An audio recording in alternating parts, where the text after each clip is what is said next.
agree. Oh shit, dice. Just the ability to roll it multiple times. Aha, you can hear us, but not him. I found another dice. They can hear me now. Right, anyway. Hello and welcome to Heavyweight Gaming. My girlfriend's the best, by the way, just saying.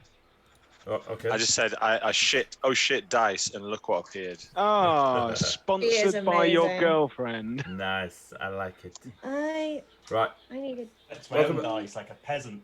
Welcome to Heavyweight Gaming. We are an RPG channel. We play lots of RPGs. We play Dungeons & Dragons, Carbon 2185. We have played Pathfinder. We've played Vampire. We've played Mass. We've played Tales of the Loop. We played an Alien game, as in Aliens, and some other stuff. So we like RPGs, we love them, we carry on, and we're telling adventures and stories together and sharing them with people who are mad enough to sit and chat, heckle at us and enjoy the story as we go along. So if you're watching on live, if you're watching the VOD, if you're watching YouTube, thank you very much, hope you're enjoying it, and carry on following us. We are... What do we go? Oh, look at that. Oh, you go on YouTube and you can see all our adventures over the last year, longer than a year. It's ridiculous. There's hours and hours and hours and hours and hours of storytelling. Go check it out. Social media, we're on it. Type in Heavyweight Gaming into the internet, and the internet will tell you where we are. Do it. You'll find us everywhere. We use Cyberpunk for all our background music. It's really cool for ambience and songs and little sound effects and stuff like this. It's really, really, really, really cool. There's a app you can download, and all your friends can download it, and they can hear what you're playing, which is really cool. If you've got a tablet and you're lucky enough to be able to safely sit around the table and play, it's really cool for generating ambience and stuff. It's amazing. Do it if you can. We're not sponsored by them, but we should be because they're amazing. And so are we. 200 bits. If you throw 200 bits at the stream, at the stream, this particular stream, this lot get a free reroll. They have to use it this week. They can't carry it over. They can't use it on my rolls. They can't use it on death saving throws. And they can only ever have 5 at one time. If they use those 5 and you feel flush enough to throw another 5 at them, so be it. But they can't have more than 5. And if you do, thank you very much, because it's a couple of quid at the channel, and I will spend it on stuff that's geeky. So that's the best. As soon as we're sponsored, super sponsored. So Carbon 2185 is a cyberpunk RPG that was basically it uses the 5th edition rule set, the open license, open source, the 5e stuff. It uses it really well, and Robert, who created Carbon 2185, created a cyberpunk. What's the word? Skin, theme, etc. Using the 5e rules.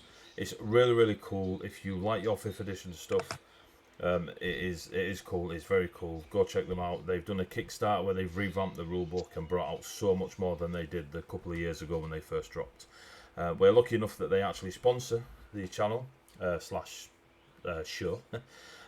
So much so that if you go to their web store and buy anything from them, if you put the code in WAITE, W-A-I-T-E, you will get 10% off your purchases. So go check that out, do that, save yourself a few quid. We have our first reroll, thank you very much to all for you. So yeah, so go check that out. I'm just trying to think. Yeah, that's about it. Right, so. It's gravy time. It's gravy time. Thank you, sweet shrimp. The new little icon symbol logo that you'll see on the overlay going forwards for the next couple of months is McIntyre. They are a charity that supports children, young adults and adults that have that need help with learning, or they are autistic in some variation. And yes, McIntyre looks at 1,200 plus people, young, middle and older. And so a very good friend of mine, Ree, who plays in our Friday night games, she works for them, and we've chosen this charity to try and raise a few quid for this year, as we do every year. We've currently raised over £4,000 in the last couple of years because we play geeky games and our geeky friends are nice enough to throw a few quid at those little streams. So we will be doing a 24-hour stream at the end of July, nearly the end of July, running a one-shot. It'll be D&D. It's Ree and her friends over at the Short Rest Tavern. They'll be rocking out the play and I'll be doing the DMing. And yeah, we'll do it for 24 hours and see if we can raise a few quid for McIntyre. There is a link in the chat. There's also a donate button under the stream. That is the Just Giving donate button. If you tap on it, it should take you to the donation page at Just Giving. And yeah, if you can't afford to throw in a few quid, because COVID's absolutely done us over in the last year and a bit, Find a friend that's got a few quid, take their money and donate that. Yay! So,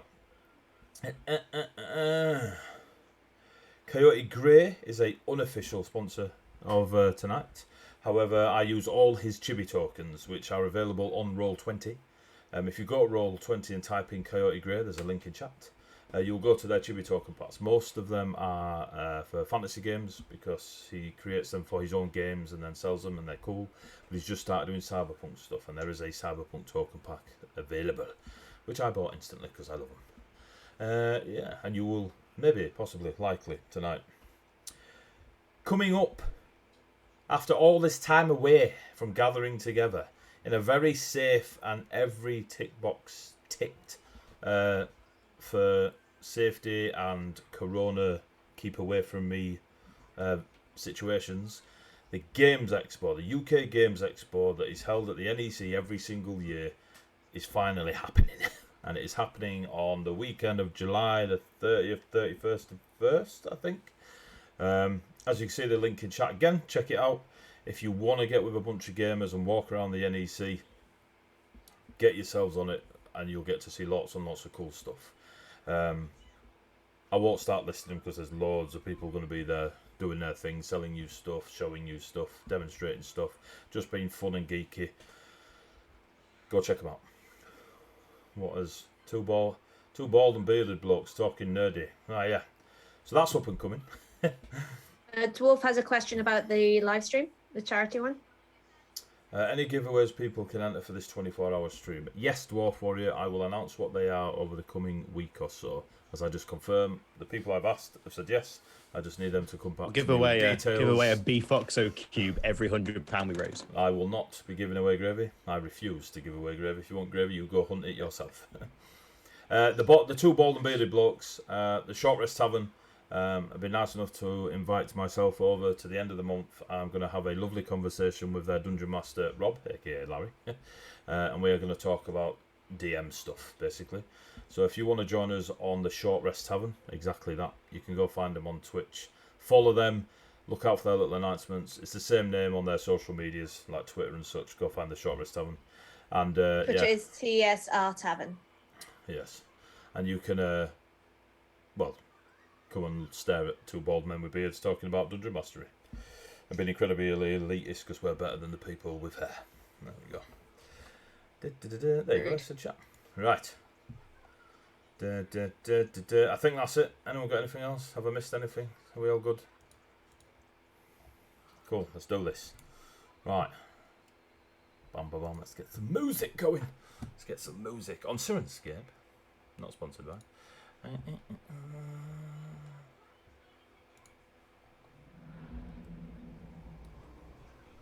So, hopefully you can hear it. Chat, if you can't, let me know and I'll turn it up a little bit. That should be loud enough. This lot are currently on Mars, if you haven't gathered that from all the episodes we've had over the last couple of months. Whilst there, they visited the dome cities, or the dome populaces, found their lovely friend Pack, the smuggler. They've gone to the facility that once belonged to the Nightingale Exploration Megacorporation, who gave permission to the Crown Estate Megacorporation to send a small force, a small team, to acquire some assets known as Project Gemstone. This is very dramatic. Let's turn you down a little bit.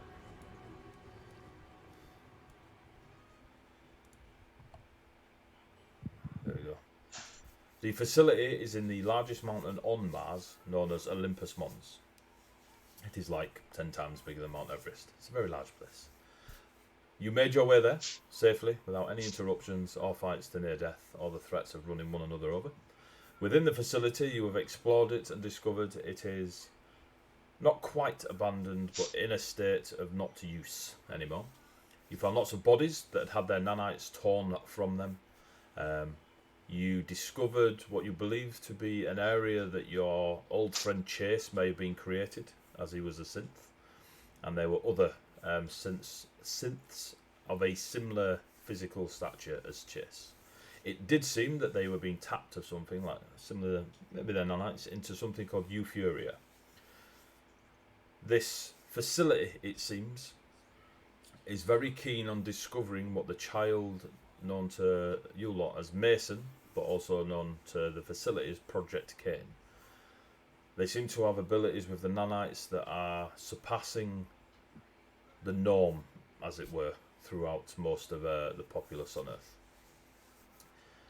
Mason is able to manipulate nanites in a way that suggests to the uneducated, possibly supernatural. To those educated, maybe there's, well, that's what they're trying to discover, it seems, at this facility. You've done your usual kicking down doors, finding stuff, you've looted. You went beneath the facility where you found Mason and faced off against 2 agents from somewhere that were unmarked and defeated them, which was nice. You discovered the amber stones that contained nanites, and within those nanites were memories. It seems that this honeycombed structure beneath the facility is filled with these amber stones containing the memories of many, many, many, many people.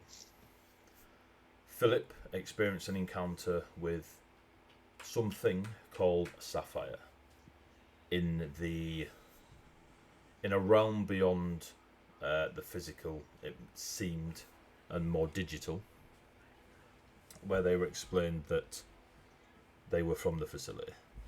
You've gone back upstairs. You spent a fair amount of time getting into a lift.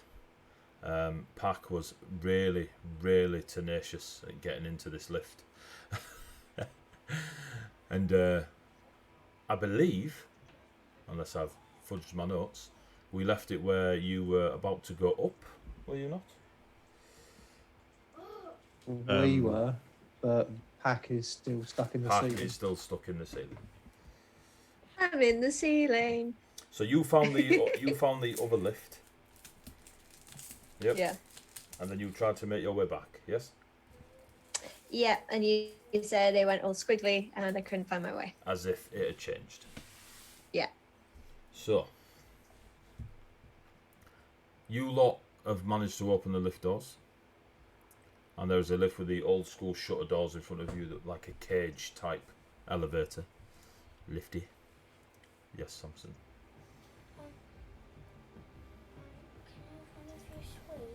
You can. Just one. Just take 2. Just take 2. Give 1 to Dom. And then sit down.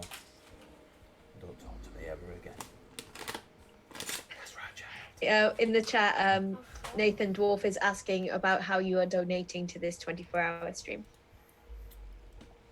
He's got a girlfriend now. He can't afford to donate. You're muted, mate. Yeah, Nathan can't muted. afford stuff. I haven't thought about it. Don't fall Yes. into that trap, Nate. Don't fall into that trap. Don't. So, you I'll got. find it. I mean, is now a good time to mention I still haven't received my book? Have you not? From September. Jesus. Right. Okay. No, now is the perfect time. Right. Cool. So you guys are in the lift, or about to be in the lift. You are yeeting. You are in the ceiling. Yeah. So, Pac, what are you doing? I don't know, yeeting sounds pretty good. Ian. Ian. Ian. Don't you start. Pac, since you can't bloody say it, we said. Oh no. Yes. So I. It's gravy time. So I'm not able. I haven't found my way back to where I came in, have I? Not yet. No. Yeah. So I think I decided just to start climbing up. So any up vents there, I'm just gonna keep going up. Okay. Can you give me an athletics check as you move your way around the vertical shafts? 19. I will never say that sentence again. And 19 is more than enough. As you start finding your way, and there's slight slopes to some of them, and other them go straight up. You press your back against them, and you're using your forearms and knees to maneuver your way upwards. The rest of you, what are you doing? Are you getting in the lift? I was going to suggest, before we run off into God knows what, is there any chance we can catch our breath a little bit? And it's been non-stop since we've got into this place. I'm sure a few of us could do with a little R&R before we throw ourselves into God only knows what's upstairs. Thank you, Ruffworx, for our reroll. And yeah, I think you're right. We probably should have a bit of a break, but at the same time, I don't think anything can. This seems to be the, way in and out. I don't think anything can really. Whatever's upstairs is still going to be upstairs. While we find out where Pac's gone, it'd be good just to. we know where Pac's gone. Pac's in the ceiling. To you guys, but I could probably be a bit more help to you if I can get my bearings of it before we go forward. I wouldn't say no to a rest, if that's what you're proposing. Be good to see what everyone else has got as well. What we like for ammo, what we like for supplies, how we're all looking. Do a bit of a stock check before we go marching up there. It's up to you guys. That's fine. We'll give her a head start. Shall we wait for Pac then? And then decide where best to rest. I'm not sure out in the corridor is necessarily the best, although there doesn't appear to be any imminent danger.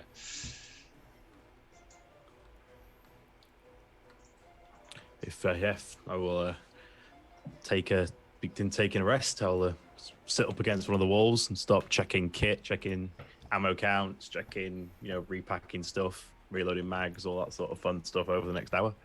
So you're gonna have a short rest, yes? I am, yes. Cool. This unit has 100% efficiency rating, has 219 rounds of submachine gun ammo and 74 rounds of sidearm spread across 5 cases of each. There you go. So no risk of you running out them. So you take your hour's rest. Pac, it's been a while. Are you just going to continue to climb? I'm pretty sure I radioed them when I discovered that it was a different lift, saying I'll try to come back. I'm just gonna keep climbing up. Just heads up. Okay. See you up there, boys. Over the next And just keep climbing up. Over the next hour, you continue to climb. It is becoming very familiar now. And you are there are moments where you feel the shift in the vents now that you've been in there for quite a while. And every now and then you'll pause and just hold your position, as you don't always see them move, but some seem to be closer or further away, and you can hear the grinding of metal against the stone and the machinery doing its thing, moving these vents around. Unless you guys are doing out in the hour, we'll jump the hour. Cool. It comes towards the end of the hour, and you feel thoroughly rested of a short nature. And if you want to use your hit dice rolls during that short rest, go for it. Obviously, Pac's not had a short rest. Give me a perception check, Pac.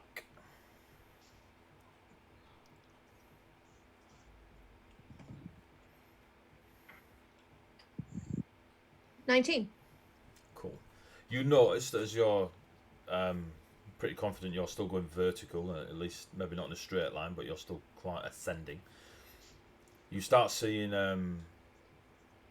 grids and almost like mesh panels in the vents where you can see through the rock, and you can see like pockets, maybe like air pockets in the structure of this particular chunk of the mountain that you're climbing through at the minute. And when you look out there, you can see enormously thick cables completely covered in an armoured casing that are sort of running through, and you see them like come from one part of the rock out and then into it again.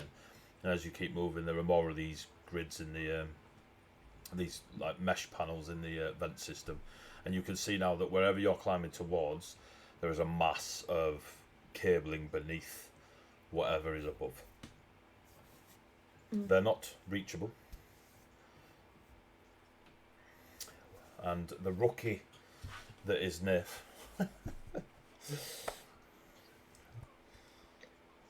By the way, everyone gets everyone who is with me gets a total of. I can pick up my D4s. I believe in you. You got this. 5 hit points back. So, Mr. Combat Medic. At the end of a short rest, each creature that you shared the rest with may gain an additional 2d4 hits. So you put that on top of that was that. And your powers that recharge on a short rest are your quick heal. You regain all expended uses of your quick heal at the end of a short or long rest. Cybernetics. What level are you guys? 5. Eve. Yeah, it's just that one at the minute. I don't think. Yeah, I was gonna say I think it's basic healing and distraction that don't reset, but I wasn't 100% sure. Basic healing. I think you guys would appreciate my beer. It's no, Northern basic Style by healing does- Northern Monk. Yes! I might start drinking. You get basic healing. You gain this ability twice before completing a short or long rest, mate. So your basic healing and your quick healing comes back after a short rest and a long rest. What was the other one, did you say? Distraction and precision aiming. Is that part of your... Ah, yeah. Distraction is a long rest. And precision aiming is a short or long rest. Sweet. So the only one you don't get back is distraction. Well, thank you guys. Sorry, my rule book's in York. That's alright. Not a problem. You can go buy a PDF. Oh, you can I get. think I've probably got one somewhere. I just need to find it. Yeah, I've got a PDF open now. So, Pack. This is what you see as you're climbing. The rest of you, you've had your hour. You feel a bit sturdier. You've had the healing of Jean run through you. In fact, Mason will tap you, Jean. I can help your friends with some of their wounds if you think it's a good idea. I'll kind of look around everyone and kind of check whether or not they need it. If they do, I'll confirm that, yeah. I look pretty rough still. Yeah. I'd look better. Thank you, Mason. I'm sure they would appreciate that. Okay, and he doesn't go anywhere near you. He stays sat next to Jean. And you get... That's not too bad. You get... What's that? You get 11 points of healing back. All of you. Except Pack. Don't trust the kid anyway.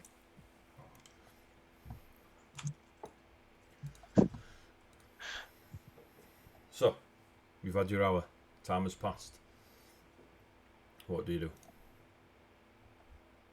Had we seen any sign or heard any trace of Pack at all, or at least still MIA? During your hour, have you radioed backpack? I radioed and said I'm heading straight up. I will relay the descriptive information that you gave me. Like, there's some big ass cables that are armored that I can see. So probably all them cables from down in the caverns that Philip ventured into probably all lead up.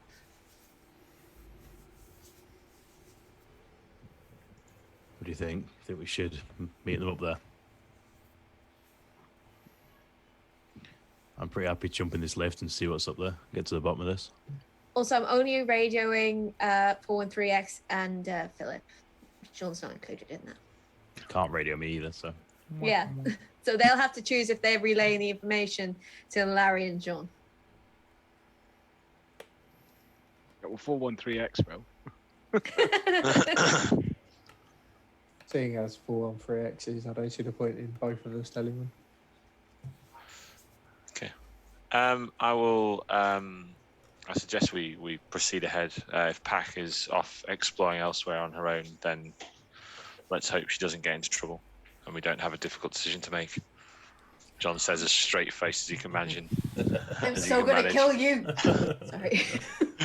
This unit does not believe it will be a difficult decision to make, and then he'll open the door of the elevator, leaving the sentence there.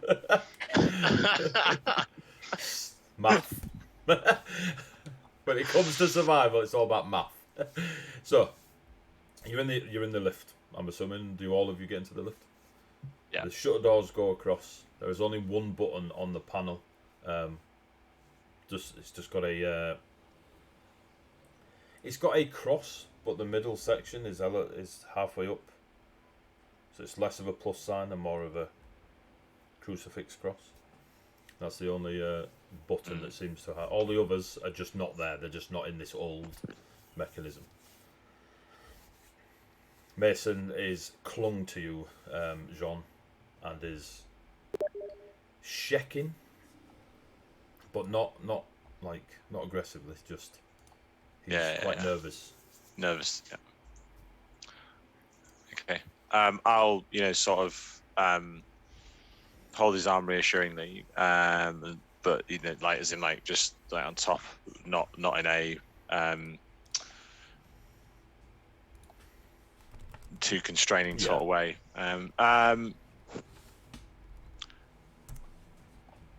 I think I should stand at the back with Mason. Stand at the front. I'll rack my grenade launcher. I'll stand behind the human shield. Let's do the whole lock and load. I'll stand wherever there's space and I'll roll my eyes at what Larry's doing. Okay. This can know 413X will reach out and push the button since no one else seems to have intended on doing it. An awkward 30 seconds of Flying and moving. Just got elevator music like do do do do do do do do. 5 hours later. As soon as you push the button, boom, you feel the chains pull and the mechanical system, I said spring, kick into life, and that initial jerk as the lift starts going up. As soon as that happens, as you'd expect, John, Mason is very now fidgety. Yeah. It goes up and up and up and up and up, and the initial start of it, when you look out of the cage and the mucky glass of the outer safety door, it's just rock, just red rock, clear ochre rock, and it must go up for maybe 8-10 minutes, and it's just this rock, and then you start seeing out, similar to what Pac saw, these pockets of air in the mountain, where these thick armored cables. Philip, give me a quick perception check.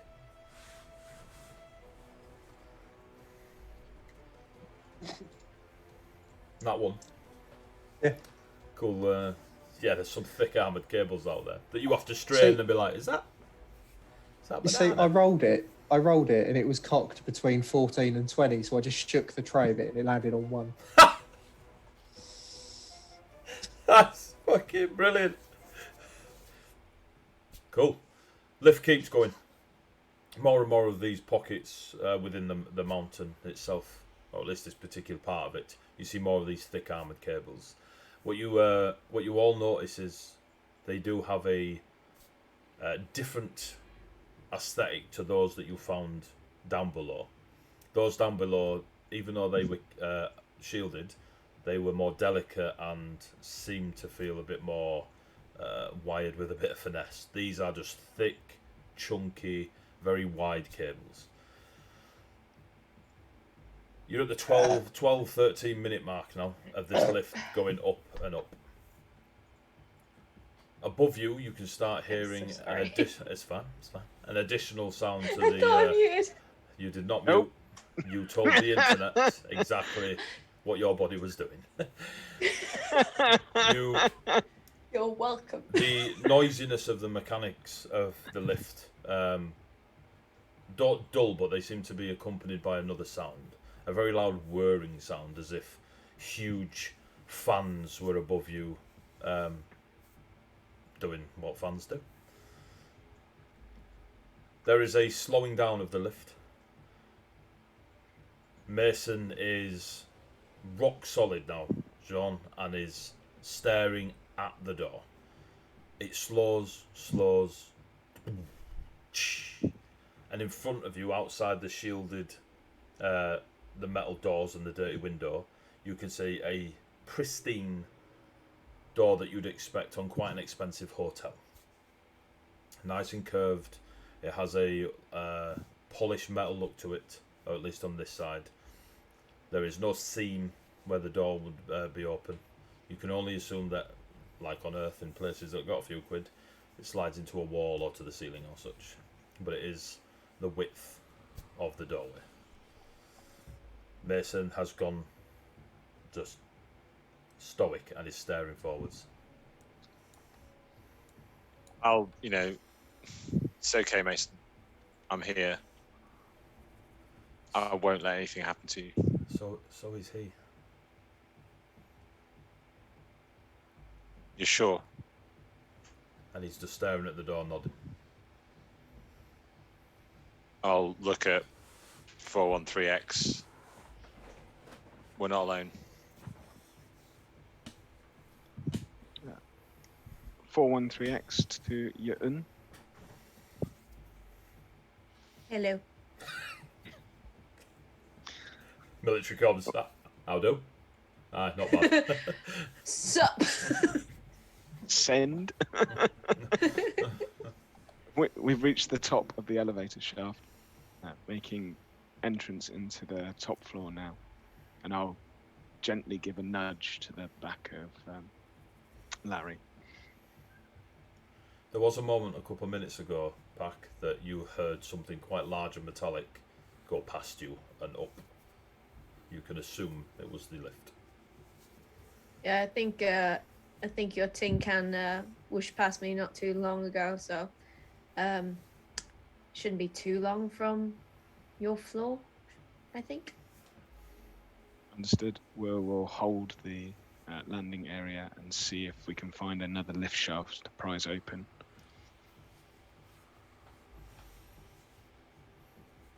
Why are you prizing open a lift shaft?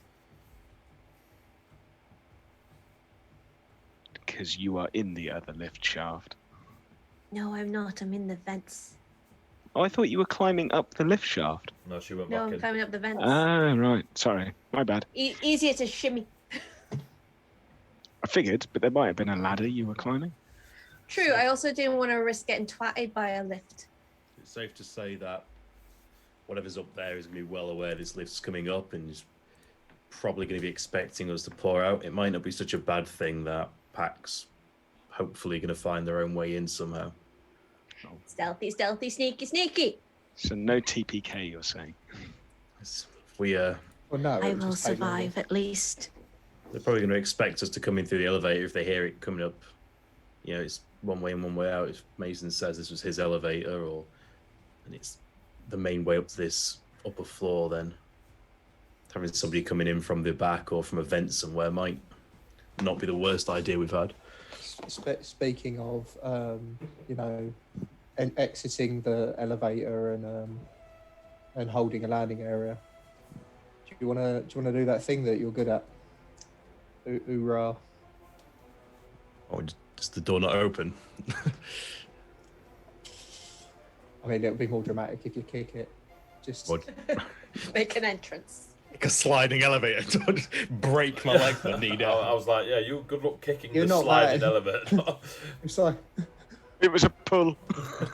Larry's also not that intelligent. Larry's also not that intelligent. I'm not that stupid. So what are you doing? He says, checking his intelligence on his I was. character. I'm not That's that. exactly what I was doing. Right, what are you doing? What are you doing, guys? What are you doing? I mean, have you guys got Pac on the radio? Any idea where she is? Yeah, she's in a vent just down I'm there. in the vents. Somewhere beneath us, but not far. I'll get back on the pack. You can shout into my ear as much as you want. Larry still can't hear you. already told you. We John, is there anything Mason might know that might give us an idea about what's going to be in there? I'll turn to Mason and Mason, is there anything you can tell us about this doctor? He has a friend who looks after him if anyone gets angry. A friend? What does his friend look like? We used to call him Blackberry.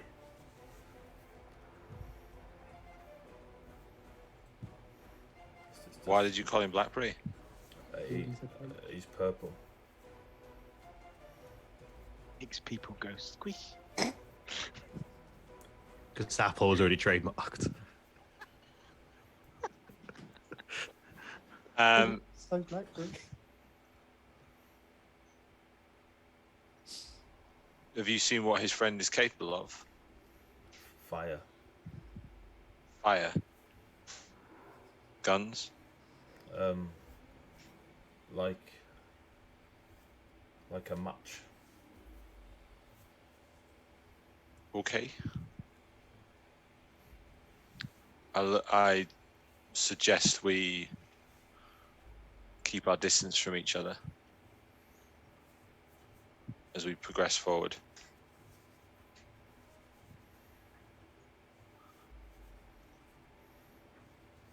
Mason, Yeah. did he have nanites? Yeah. But they don't like me, and I don't like them. Understood. Plan then. Open door, spread out, see what happens.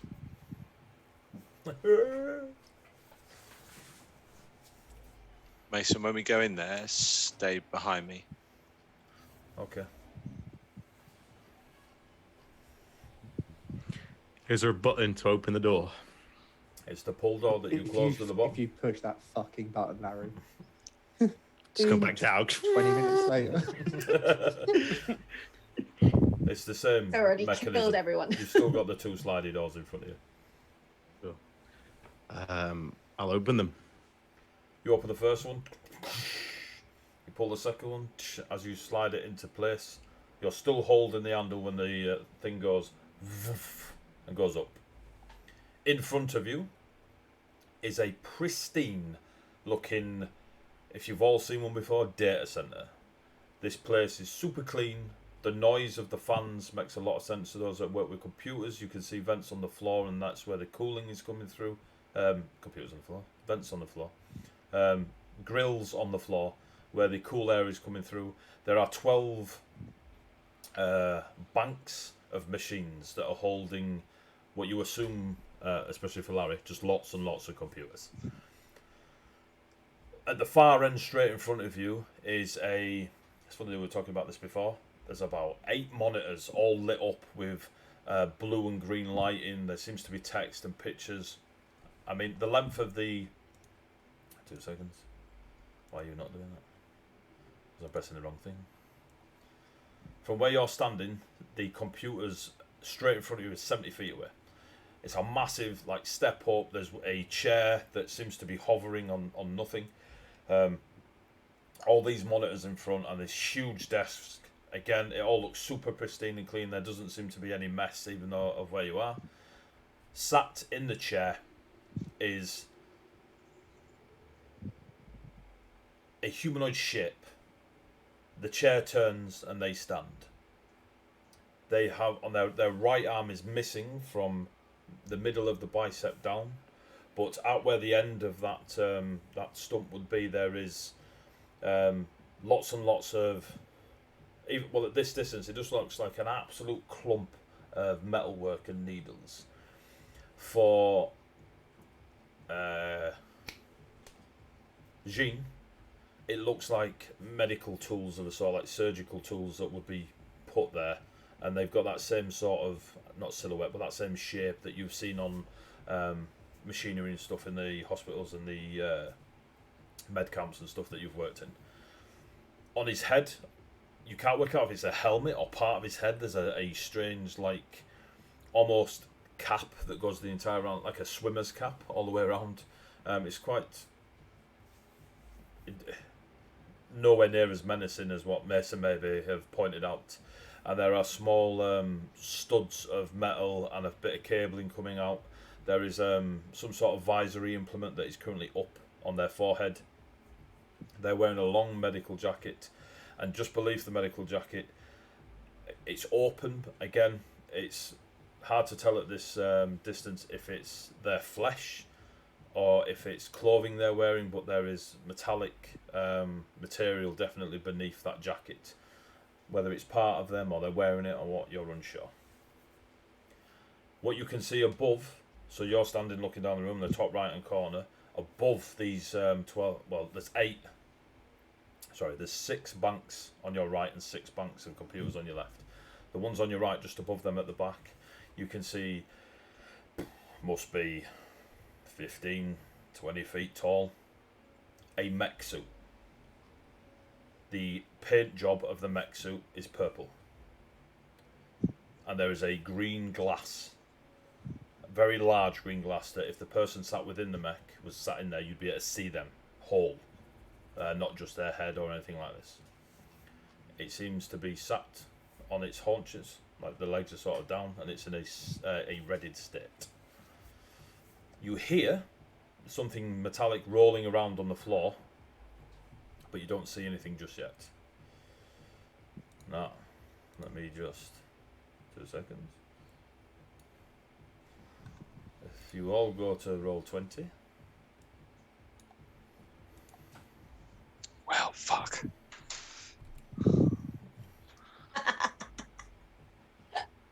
Would you look at that? Look at that, Chibi. That's cool. Roger. Hopefully. Roger. There we go. This is not the droid we are looking for, ladies and gentlemen. The people at home should, he says with great confidence. Ah, they can't. Yeah, they can. You can see it. You can I will see point it. out that's probably one of the coolest game maps I think I've seen. That's pretty damn smart. That Uh, mech, wonderful. This Funky map is from Frag Maps. I just started talking with them about a month ago. I signed up to their patronage straight away. This guy is so cool, and I'll be using his maps in more and more of our Carbon 2185 stuff. They're so cool. Go check them out. You have to put me in touch with them because I might hit them up for some stuff for short rest as well. Cool. But yeah, you'll get to see more. They're super cool. So, If you look in chat, there might be link going up for frag maps. Excellent. Yep. Oh, nice. So for those at home that can't see that, here's the mech. And here's the little guy. There we go. They're so It's a cool ass map. So cool. Very cool map. There we go. Yeah. Just while we're doing a bit of advertising, if I'm going to put you all on another map. Oh, Noah. You see that? Ooh, the Oh, emergency lights are on. The emergency lights are on. And what Frag Maps does is, I'm pretty sure all of his maps that he's done so far have a variation to them to determine setting, mood, etc. for that particular map you play on. That's cool. That's really cool. I like it. Super talented. Right, let's go back. Sorry about the guys. Just throwing it out there. Like they're really cool maps, and more people should know about them. So yeah. Right. Din. Where are we? Right, you're in here. You're in the room. Mason pauses at the. Make sure you've sorted all your hit points out if you haven't already. Oh, the dude was at the computer. He was. I moved him because well, he turned Yeah. and stepped off. I moved him. Okay. Yeah, he turned and stepped off. So make sure you've got all your hit points done on your tunes. You're at the bottom, you, if you want to sort yours out. Pack, whatever. I can't see mine. Where am I? If you You're at scroll the- down, you're at the Off bottom. the map. Oh yeah, and there's a thing. Yeah. So what? looking do you want me moody to do? in a vent. Just make sure your hit points, you're happy. Like some of, like 413X has got their hit points above their head. Oh, okay. Yeah. I don't. Yeah, that's fine. However you determine to track it. Anyway, doors I've got it on my open. sheet, That's that's what fine. you see. Mason immediately is clung to you, Jean, and like behind you, and almost like you have to kind of just ease him off the grip he's got on your jacket because he's kind of pulling you off to one side.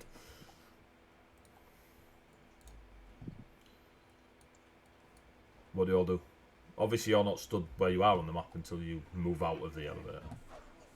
I just look over at Jean. Go loud. That's a mech. It's louder.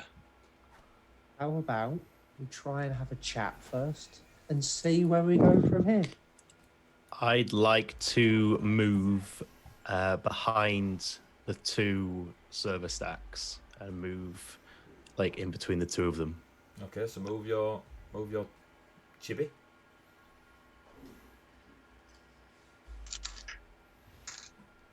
As soon as Larry moves out from the elevator lift, the mech goes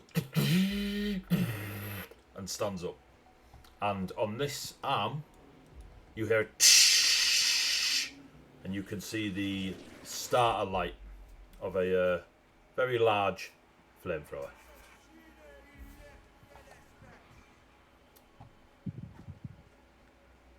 Give me a perception check as you walk up there, Larry. Going for my 413X. perceptive Yeah. nature. 2 seconds, falling through it. Oh, That's nat in 20! Not 20. When are you gonna get? That's a nat 20 plus 3, yeah, so 23 total. Cool. Shake the tray. Couple of things. The grill beneath you, you hear something, you look down, and there is a slight bulge in one of the vents, like as if thin metal has been pushed. The other thing you notice is this bank of computers has a single name above the top of it, and this bank of computers has a single name across the top of it. There's Peter on this side, and Judas on this side.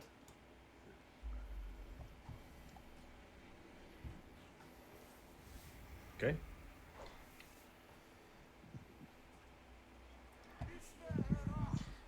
I'm going to gently, if I can, kind of tap the heel of my boot on the vent below. Hope not loud enough that it travels over to where the mech and doctor is, but hopefully to You make a bit of noise to alert Pack. like a steady pattern, just like a tap tap tap. You tap, hear tap, tap. you hear the attempt at Morse code back above you, and you kind of look through one of the grills, and you can see the cable in a long grill and what appears to be your large, like, it takes you a little while to focus, but you're pretty confident that you're looking up at Larry. As you've done that, what you lot notice from the elevator area is the one calling themselves medic starts just laughing.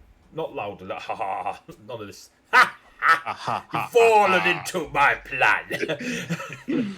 Aww. They're just sort of, they're just, He's chuckling. he's chuckling. He's actually, that's what he's doing, he's chuckling. It's not a loud laugh, he's just chuckling. What did it, 413X, you were going to do something? Yeah, I'm just gonna rush across and then take cover on here, and then aim my sights down at the medic, and let Jean do the talking. As you do that, the medic just watches Empathy. you, just watches you with your with a little chuckle going on. Give me a perception check. Larry, your perception check to see those names was at certain angles there's no writing on the nameplates. 24. I'll do it.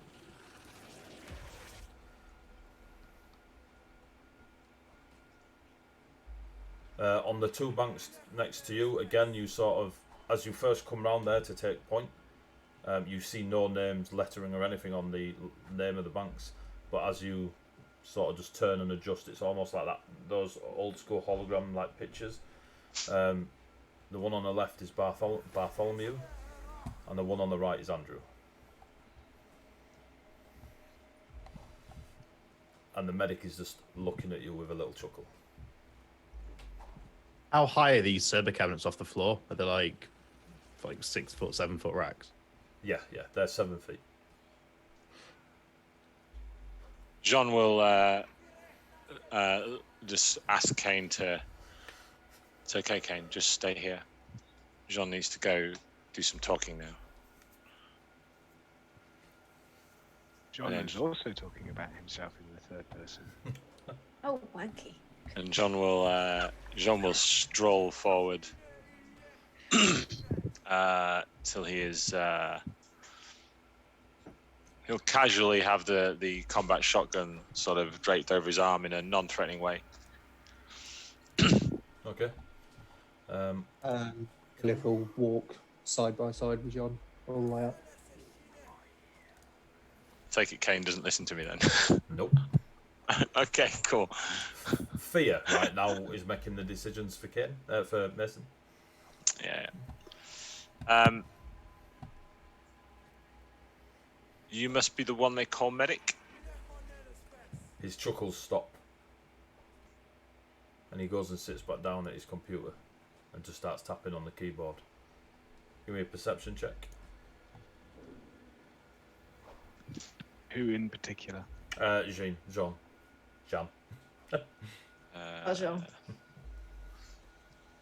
Some 21. He's entered a password to lock the screens. Windows key. Did I see what the password was? Oh, actually. Yeah, you don't see what the password was from there. It's a Mac. As soon as you get that close, this thing goes, and its flamethrower arm just aims towards you. Yep. Make me think of RoboCop. Yep. I'm gonna sweep round the cabinet to there. Cool. As you sweep round there, this thing rolls out. And a small red beam appears at the centre of it, like a very small eye. And can you give me a dexterity saving throw, please? Not dexterity, reflex. It's not like BB-8 then. Nope. Not even close. Just angry cousin. The opposite of BB-8. This is CC12, mate. This is his long distance cousin, C4. So give me a reflex save. Plus 8. 23. Holy fuck. Cool. A Reflex is my thing. digital net erupts from C4, and you sort of duck under it, and it just, as you turn over your shoulder to see where it goes, it hits the floor and just dissipates into nothing, and this thing carries on just rolling around on the spot. Nobody, the mech doesn't react, and neither does medic. And then medic turns on his chair.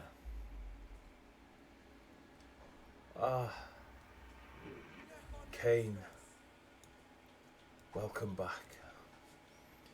I thought you'd just keep running until I had to come and get you, but I knew you'd return home.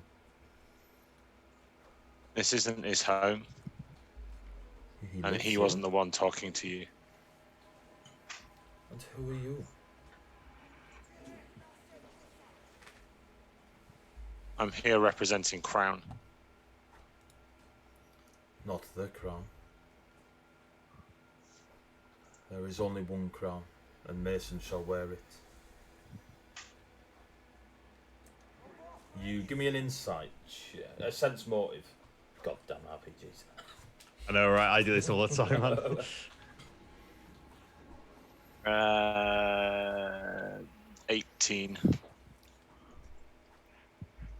You can't help just look back just to make sure Mason's all right. And as medic says Mason, not Cain, Mason reacts confused, as if he's never heard his name said before from this person.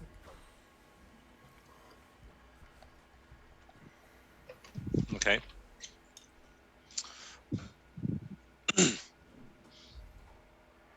I'll kind of look back at the medic and go,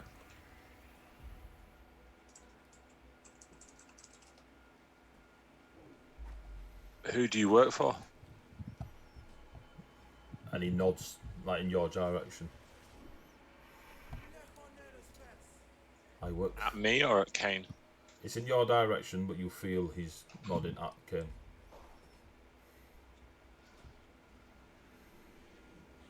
Because of what he can do? He is reborn. I have waited decades, and I will serve when he is ready to lead. He's just a boy. He doesn't understand what he can do. That is why I am his mentor, his teacher. You're his captor. I think you misunderstand his circumstances for being here. If I was his captor, he would not have escaped, left of his own free will.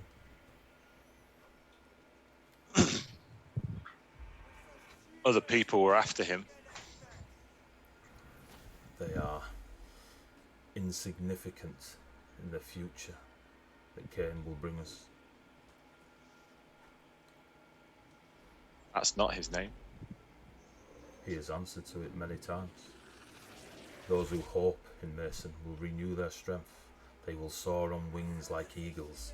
They will run and not grow weary. They will walk and not be faint.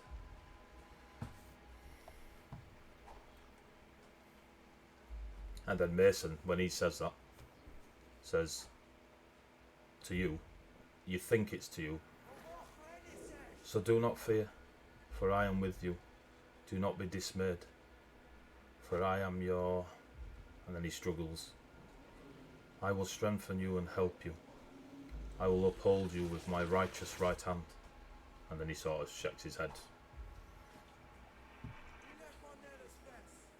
What have you taught him? Taught him What are you F1 visibly shudders. Yeah. What are you trying to make him out to be? trying to help him remember. Remember what? Why here? Why did you bring him here?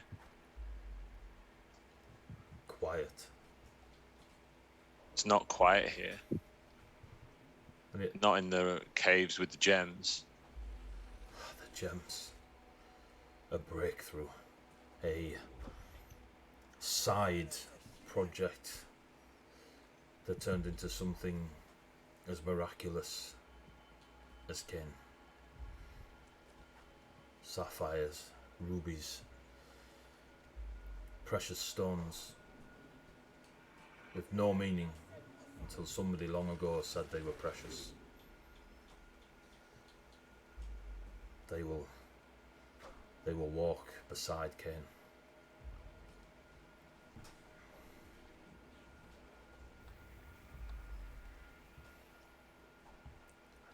I can do all this through him. He gives me strength. He gives you strength. What's your role in this? What part do you play in this future you're talking about? I will be loyal until the time all eyes are on Cain. And then it is my purpose to betray him. And I will be slain for it.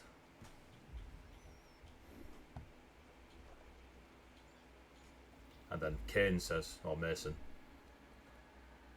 and he's sort of looking past you at Medic. I know the plans I have for you. Plans to prosper you and not harm you.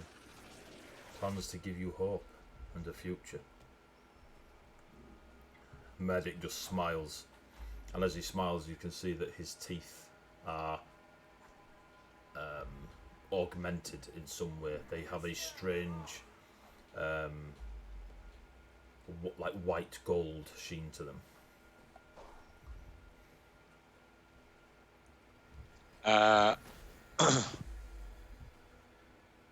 I'll turn to Mason and say, Mason, where did you hear those things? Did Medic teach them to you? He looks at Medic, and Medic just gestures with his full arm, as if to say, you know, you're allowed. Do I notice that? Yeah, he doesn't. He literally like you see Mason look at Medic, almost seeking permission. Just I'll look. I'll as that is happening, I'll kind of say to Mason, "You don't need his permission. I'm here. You don't need my permission. Tell me what you want to tell me, give me because a you have the right to." persuasion check.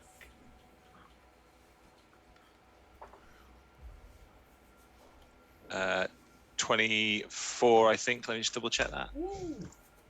We'll take that as close enough. Yep, 24. Mason looks at you, listens to the words, and he's nodding as you're speaking. And then he looks back at Medic, looks back at you. I'll tell you.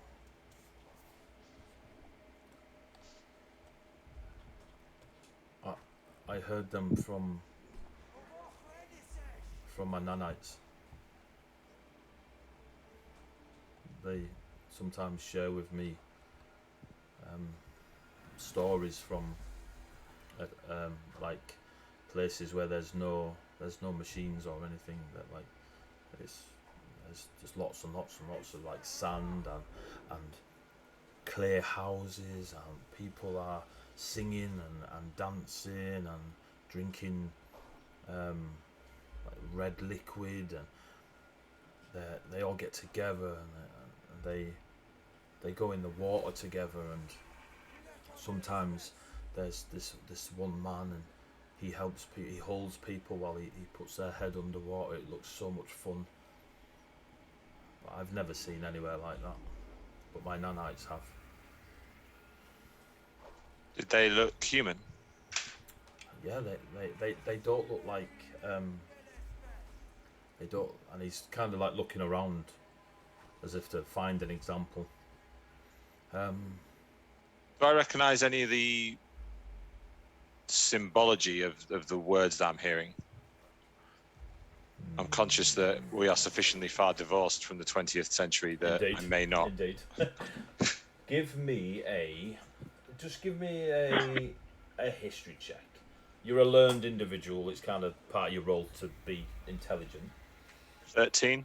13. It definitely sounds religious-y. Like, there's no hiding that. The only thing that you're aware of currently in the world that is remotely recognised as a religion is the Church of the Machine God. Yeah. And it's one of those almost cult things that you're pretty sure had enough money to get themselves established, as most things happen with, if you are a recognised entity in 2185, you probably bought it. But yeah, their big thing is be more machine than human, because that's the way, you know, they worship the machinery as deity rather than an advancement of technology. But it doesn't, the way these lot are speaking seems a bit too much, you know, it kind of doesn't sync with what you know of this Church of the Machine God. Yeah. Like the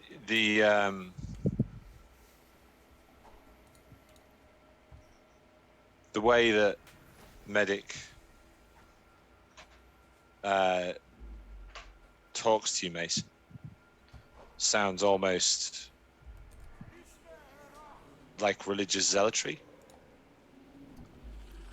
Mason stares at you, unknowing really what those words mean.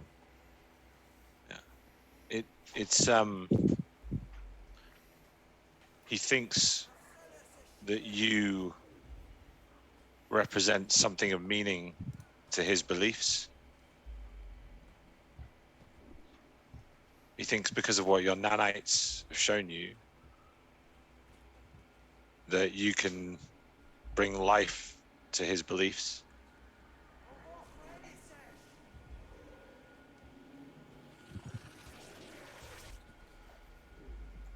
Mason just looks at you.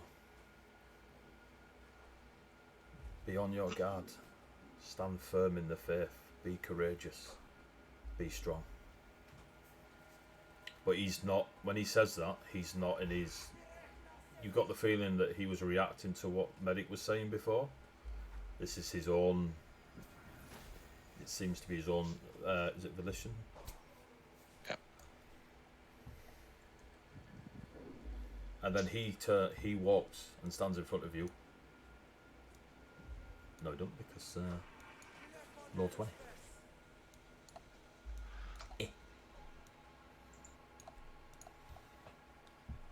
And he's staring up at Medic, but he doesn't say anything.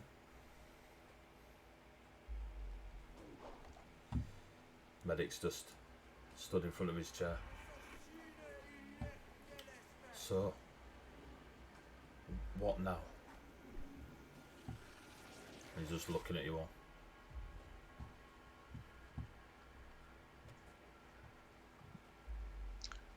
If Mason wants to leave, he comes with us.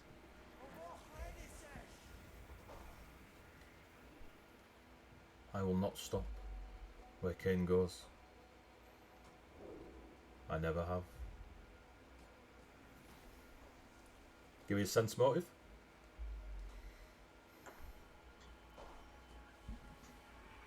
$25.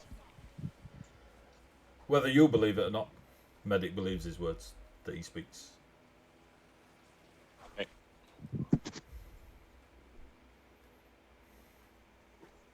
And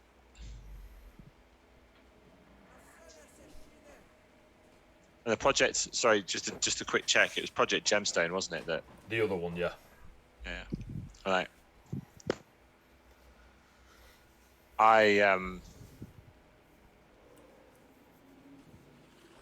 We were sent here to retrieve Project Gemstone for Crown.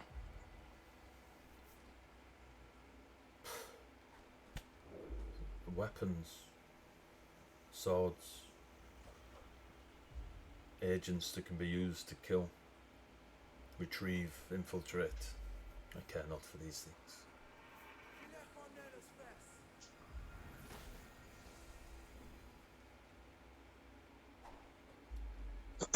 I'll turn to Mason. Just go.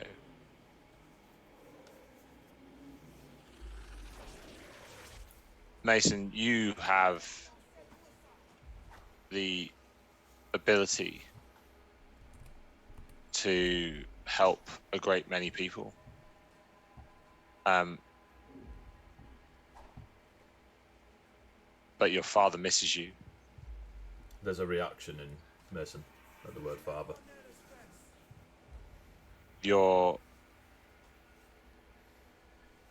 Since you've come up here and listened to Medic, you have remembered and told us things that when you were more scared to come here, when you were scared to approach, you weren't telling me or weren't telling us. And I'm concerned that around Medic, you aren't able to make the decision you want to make. But I can't force you to come with us. But I would like you to. I'd like to take you back to your father with my friends. I do not believe that you are safe here, but I can't promise you'll be safe with your father either. Because of what you can do, people are going to come for you, and they're always going to come for you.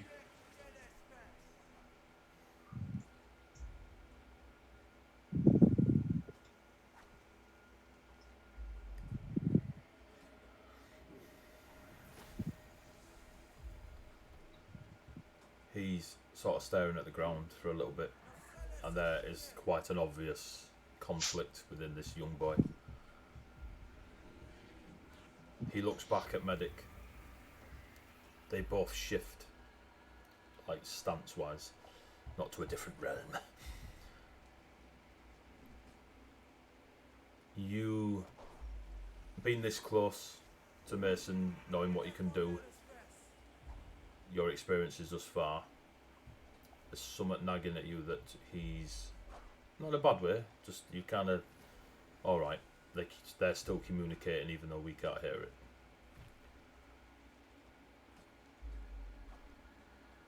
Whatever Mason has passed message-wise to Medic nods and then speaks out loud. One thing I ask from Mason, this only do I seek, that I may dwell in the house of Mason all the days of my life, to gaze on the beauty, and he looks at Mason, and to seek him in his temple. And Mason nods at him and turns back to you. I want to see my dad.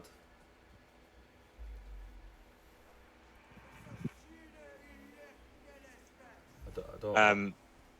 Go on. Sorry, go on. I don't like it here. Okay, Mason. And I'll take you back. And I'll kind of hold out my hand for him. And I'll look at Philip, and then sort of glance around the room. I'm not convinced that there is more that we need to learn here.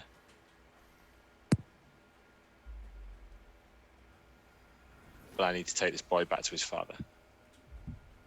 And I think we have what we came for.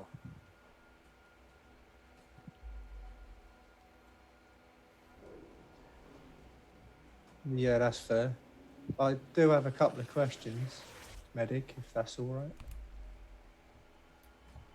And as if Medic's just realised you're there, he looks.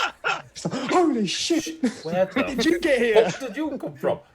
There's some other people. He looks across to you in recognition that you've addressed him. The body's downstairs in one of these rooms, like behind big old bolted doors. Like the big ones. Like, who are they? What are they? I'm purely curious. He's a little bit confused. He seems to sort of look down.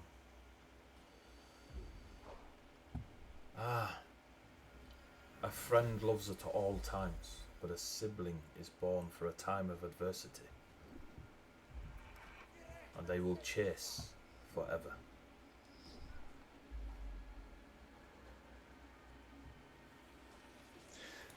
Also, who's Sapphire? Sapphire is the right hand of Mason.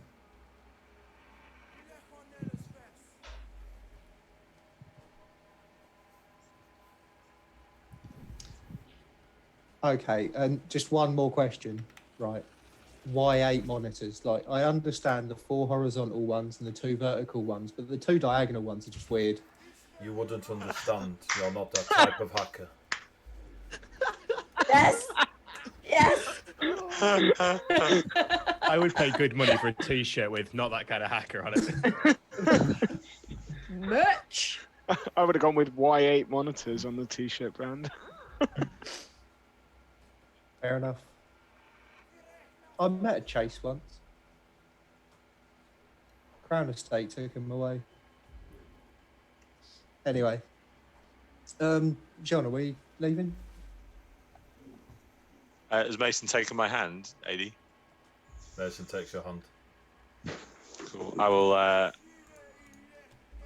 I'll sort of glance in the direction I know 413X went in and nod at Philip. I think so, and start heading towards the elevator, and sort of glance up towards Larry as we go past that bit, and again sort of just nod and direct towards the elevator and head that way. I'm gonna pop out the vent and follow. You can't get out of the vent. I can't get out of the vent then. That is fine. I'm going to go with my original plan. I'll let them play this stuff out. Uh-oh. So, are you leaving? Is that the plan? Yeah. Yeah. Okay. I will wait and see if they are Barry's allowed. like, "But I've got a grenade launcher." I'm waiting to see if those guys manage to get into the elevator without any incidents, shall we say? As soon as Mason and Jean, Philip, I assume, start walking back towards the elevator, Medic goes and sits back on his chair, re-enters his password, the screens come to life, and he continues tip-tapping away with his good hand. The mech just sort of sits there. Mason looks back. Bye, Blueberry. Or Blackberry even. We've changed your name in 20 minutes. The mech does nothing. He keeps holding your hand up. And unless any of you do anything, you all enter the elevator. Except you. Except Yeah, I'll Get in. Yeah. once Right, I'm everyone's probably once, not going to need her name for much longer. It's fine. once everyone's in, I'll kind of back into the elevator as kind of last man in. you are all in the elevator, except Pac. You close the doors. Yeah. First door that closes, the metallic door on the other side comes back into place. And you're in the old rickety freight elevator. And a button with a cross on it. Do we feel right leaving this thing? Leaving this person? Caught a little bit of that conversation, Sean. I'd be lying if I said I knew what was going on, but does this end here?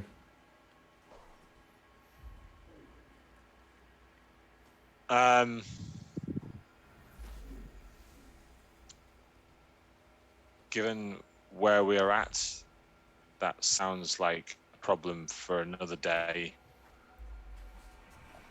Do we have the And opportunity perhaps- to nip something in the bud here that we'll regret not later? Does this man have control over the child? Is that I don't believe so. No. He believed what he said. He believes Mason is some kind of special symbol to him, and he will, I don't believe, knowingly harm the boy. you think this medic is someone to be trusted? No. But I don't believe that he will try to hurt us so long as we are with Mason. Or we don't do anything to actively act against him. Larry, Hmm? do you reckon you could solo a mech? Seen Like- a few crude ones in the few years back. Did you see that one in there? I saw it, yeah. Do you reckon you could take it? Because that room ain't fucking big, mate. Never say never. Shouldn't be. Alright. Did you say that room weren't that big? That's It was. Like a 70 50 foot long foot by, room. it's like a it's huge. I've seen bigger. The way I see What it is football this. pitch is it? The way I see it is this, right? If we Only 55 feet. walk out of here with the child, we don't know what this guy's capable of. We don't know if he's going to be. We have to look over our shoulders. We've already got enough problems back on Earth. This is an entire facility full of souls, bodies. spirits, dead bodies, weird artifacts that Crown are absolutely chomping at the bit to get hold of. I don't think we could trust this guy. Something's happened here that we're not seeing. There's people in tubes. There's experiments on kids. Like, it's gonna leave him here to carry on. I suspect that Medic was using the corporations as much as they used him. For him, this was probably a means to an end, and I think he sees Cain as that end. I think the other stuff that was going on here is stuff that has been and gone. Other than Project Gemstone. That doesn't make it right. No, you're right, but I don't think it's happening anymore. I don't think experiments here will continue. I think Medic has achieved whatever he wanted to achieve in creating this Cain. What happened? Where's this? What happened to the kid in 6 months, 12 months? You can't, you know. That's up to the boy and his father. Every organization is going to be looking for this kid. Someone's into this much effort to make him, to change him to what he is now. Who knows what's capable of if you bring him to a city and he does what he's done here. Yeah, Mason knows that. It's his decision. It's our decision at the moment. If we bring him back to the city and he wipes half of it out, that's on you. That's on us. Taking him to his father. Okay, Larry, I got another question to ask you. Do you think you can take a small child in an elevator? This room's not very big, I'll give him that. Yeah, that was the question. Do you reckon you could take Mason, considering what we've seen? It's not about whether I can take him or not. It's more about what's the plan in all this? Where do we sit with all this? Mason pipes up. We walk away. Being 6 inch from you. I promise I won't hurt anyone anymore. 413X stands between Larry and Mason. Doesn't rack his rifle because only fools haven't already got a bullet in their chamber. But definitely makes sure that he knows that if Larry makes any kind of move, then 413X will nail him. Oh, so you're facing Larry? Larry. All right, yeah. I thought you were going to nail Mason. So, blade to the face. 413X. Now's the time to kill a child. No. Look, I'm not planning on hurting the child. I'm just saying, if I understand, Mason, that you don't want to hurt people. But do you even know what you're fully capable of, and if you can control it?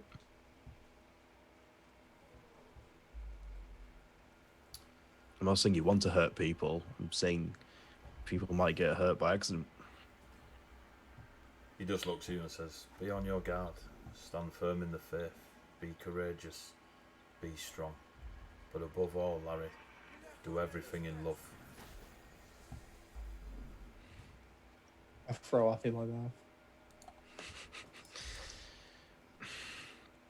Looked it. It just doesn't sit right. We're not seeing something here. I think it's a mistake in trusting that we have the complete picture, in that this child spouting these, either what they've been raised to believe, who knows what thoughts have been put in their head, what technology has been used on them, what control they have over. Okay, Larry, I'll put this another way. The way I see it is, Crown Estate sent us here, or sent you here and attached me to you lot to get Project Gemstone. We turned up here, and as far as I'm aware, we've got part of it. Whilst looking around the facility, we found a room which we can't access, which has got loads of bodies about the same size and shape and vague visuals of your mate Chase, who Crown now have. They've got a walking, talking, get that smug look off your face, AD. Chase, who could be the other half of Project Gemstone. We're fucked already. Like, without trying to think about or add any other issues at the moment. At the moment, Mason wants to go home and see his dad. Fine. That's fine. I don't care. He can go home and see his dad. Once we leave Mars, what happens to Mars happens to Mars, mate. Like, that's 1,000,000 miles away from Earth. It's not so much what happens to Mars, it's we leave Mason with his father, as you suggest. What happens to them? I Not my think problem. Mason. I It think is our Mason problem. will be able to look after them. I pushed the button to go down. This unit would like to point out it is approximately 318.72 million kilometers to Earth. Millions. Millions, like more than 1 million. Right. As you, Yes, but also no. as you push the button, I'll just look over at. Sorry, Daddy, I've just got to do this. I'll It's just alright, look over at 4 and 3x and just say, "Are you sure about that?" It depends on what the relative orbiting distances are of Earth and Mars right now. I mean, How high- Larry, see the Larry stars. contemplates detonating a grenade in the elevator. the dungeon master This unit appears took next the to Larry closest- and detonates a grenade in the elevator. Fucking This unit nerds. took the approximate average from all the lowest to highest peaks. Right, on that note, the lift starts moving down using science and engineering, right? Nanoscience. Nano neon science happen and whirry noises. Right? Cabled engineering. As the Cat 5 cables everywhere. Alright, no, you can't use them as a weapon, Larry. As the lift starts moving down, you are aware this is happening, Pack. I assume you're Use going to any follow particular the weapon noise you and try. try and make your way down. We're going to hit a break. So you lot have got 10-15 minutes to grab a drink, have a little bio break, have a brief chinwag of what you plan to do once the lift gets to the bottom again. Thank you very much for joining us for part 1. Let me go over here. The man, the myth, the legend, Chase. So, we're going to have a quick break. Stick around. I hope you're enjoying it. And we'll see what this lot do in about 10-15 minutes when we've all had a bit of a drink. Spaghetti monster made out of Cat 5 cables. Hoorah. That would be horrific. Yeah, boy. Right. That's the spin-off we didn't know we needed until now. There's the one shot. So, we'll catch you in a There's bit, the one guys. Back in a sec.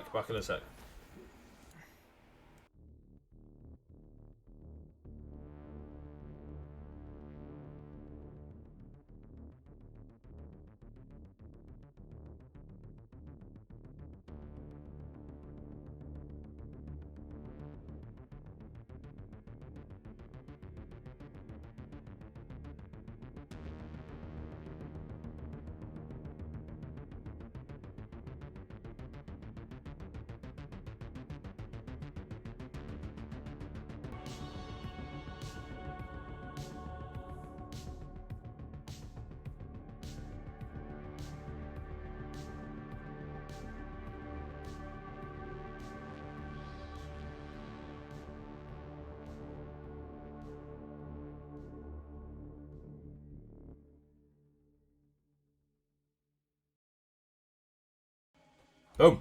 Hopefully we should be back. And you can all hear us in a lovely chat. Thanks for sticking around.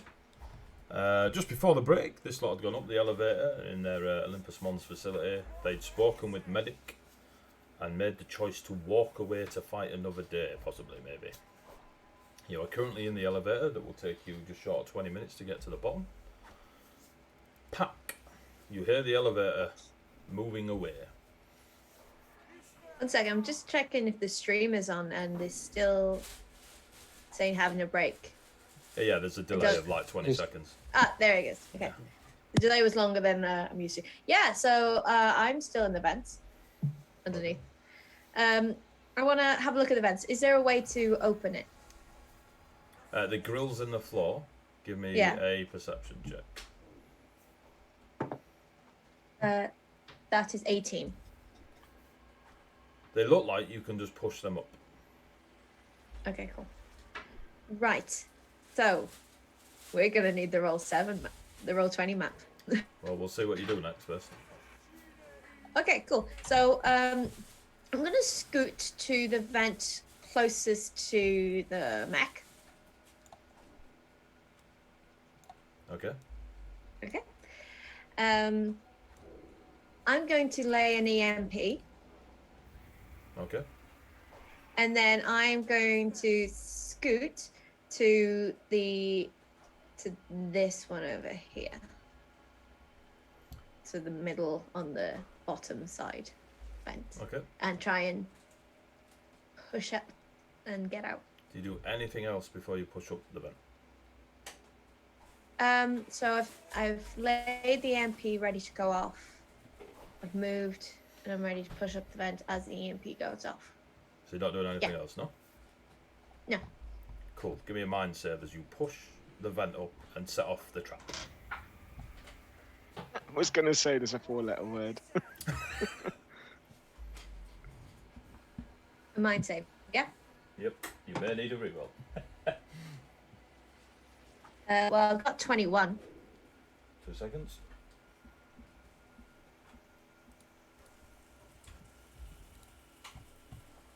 Would you like to use a reroll?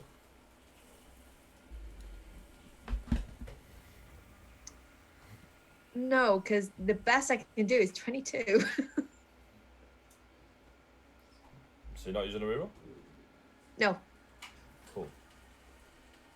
As you push the vent, and you just hear a... tsk, you're like, shit. You freeze in place for a moment. You're kind of nestled yourself in under the grill. The vent beneath you a couple of feet before it turns and starts going flat. You go unconscious and just fall that couple of feet into the vent. And you take... Oh dear. 9. You take 15 points of psychic damage. And you are unconscious. Okay.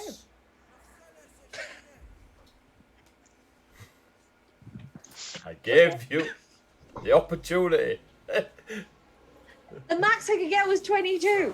21 didn't win. That wasn't the opportunity I gave you. It was the check. You want to do anything else? Do you want to do anything else? Yeah. You want to check anything? Sorry. No, you're good. You're good. You're a rogue. No, okay. I didn't think. It's been a bad day. Been a bad day. Well, So, at least we didn't TPK. can you roll a d4, please? Get. Yeah. Pack. We've got an hour left, mate. We might still. 4. 4. You will remain unconscious for 4 hours. That's right. It's going to take us 3 hours to get back down the lift. So. Oh my If we god. push the button, does it go faster? I don't know. Oh, Can I have I'll Kelpie sort back? it. I'll sort it. You might need it. So, unless you are discussing anything in the... why did you not check? As you are discussing things in the You're lift, good at that. the just short of 20 minutes passes as the lift returns to its grounded place on in the facility that you were originally in. The noise of machinery and such all around you comes to a halt. Yeah. What do you do? Step out of the elevator.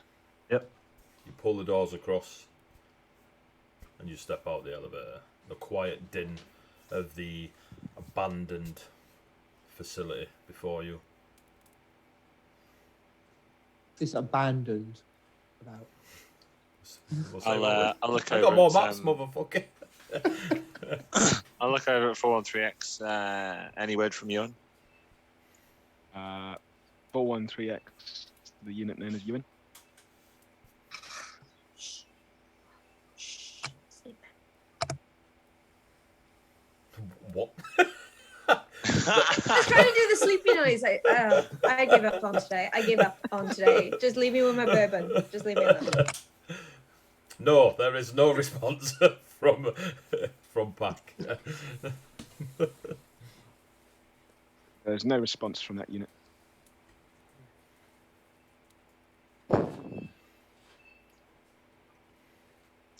Where do we know where she went? Can we go after her?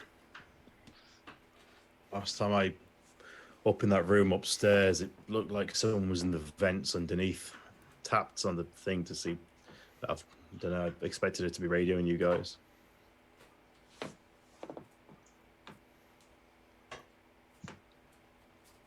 Okay, so from what I remember, there's 2 people that can get through the main door outside. In no wall bullshit. And it's you, John, and 413X. So, hear me out. There's plenty of vehicles and shit outside. How about John, you take Mason and Larry in or whatever. Larry, remember you've trapped the fucking cow. I know. And you take it back to wherever. And me and 413X will go back up the lift and try to have a real nice, polite conversation to see if we can try and have a look in the vent to see if Ewan's there. Is it worth putting ourselves at risk? You're not. You're going in a truck. Worth you putting yourself at risk? For one of us. Known him for a day. Crown sent her here. Do Sent we? me here as well. And you waited for me. I know. I'm just checking. Do we trust her? That's what, that's the difference. 4 and 3. Okay, Sean, I'll put this another way. You know Project Gemstone? Yeah. It's on Ewan's back.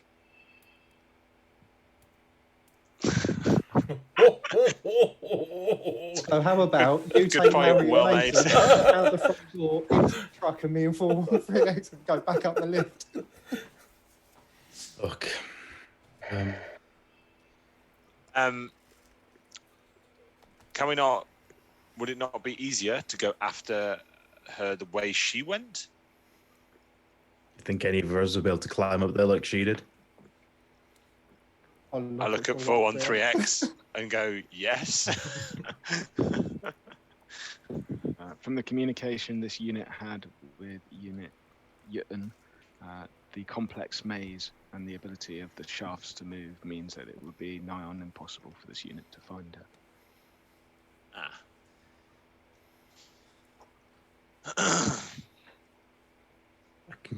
I'm going to open the doors to the lift, if they're not already open, and sort of like usher Larry and John out of the door. Okay. All right. We'll go and find a vehicle, and we'll wait for you. This is gonna. I'll just 413X. Are you okay with this plan? Because if you're not, just say.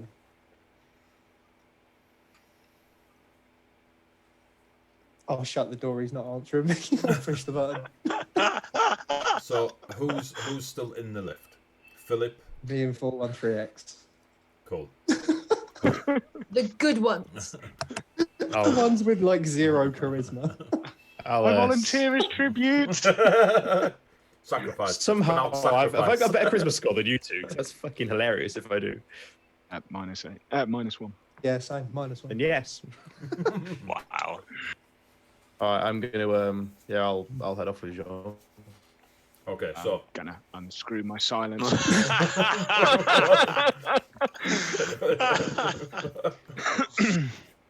point the barrel at Philip's head. I'm also gonna prep my bandolier of grenades.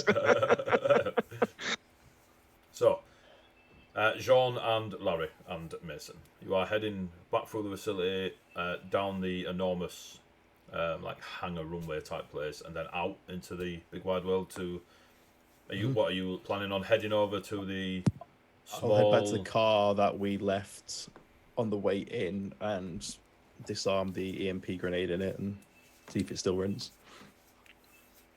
As he's doing that, I'll walk over to the field with all the shiny vehicles on it. Mason. Have you ever been in a plane? You okay, Dave? So No, you weren't driving. He was driving. He's got the key. No, I was driving. Oh, you weren't. He I was. was driving. No, Ewan was driving. Yeah. I always have the keys. I'm a bad lander. You think I can't jimmy a I car? was about to say, You're not that kind of hacker. Larry literally doesn't need any key to any old school vehicle. So, Old school biker can jimmy with a screwdriver in a heartbeat. so things are happening pretty much at the same time because of the length of time it takes the lift to go back up. During the lift going up, Larry, Jean, you've gone out there. You remove the.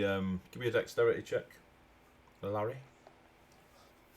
Fuck my life. I was serious, by the way. It was like if Larry walks off to Oh, yeah, the I'm hunker jump we aware. came in, I'm going straight out. Dex save 15. Cool. Oh, sorry, managed- next check. Yeah, just to check, mate. Same. Yeah, Cool. 15. You easily remove the trap that you'd set up before. Okay, I'll take the EMP, take one of the grenades out of the drum and swap one of them for the EMP. Okay, cool. And you are aware that the vehicle is startable if you so wish. I'll start it. I'll drive it over to where Jean and Mason are and have it. Give me an engineering roll. Nearing. I feel the Birmingham screwdriver's about to come out. Can it be streetwise if I'm trying to hotwire it? What does Streetwise do? I imagine it's more than it's not exactly a PhD in engineering, is it? I'm jamming a screwdriver into an ignition. So Streetwise means you've probably done it. Engineering means did you do it successfully? 14. Yeah, that's fine. You Oh. with said screwdriver, you manage to get the engine running as you see Jean walking across the large abandoned car park area outside. What I this will facility. do, I will check and see if the second standard ballistic vest that I threw in the back when I put mine on and Philip didn't want one is still in the back. It is not.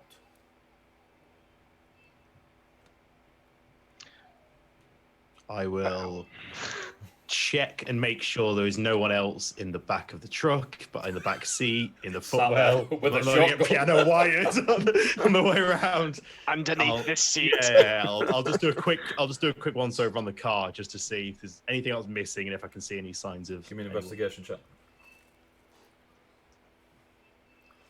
He gets halfway around. Hello there. 16. Hello there. Anything that you think you take as a badlander has been robbed. Any armour, any ammo, anything you left.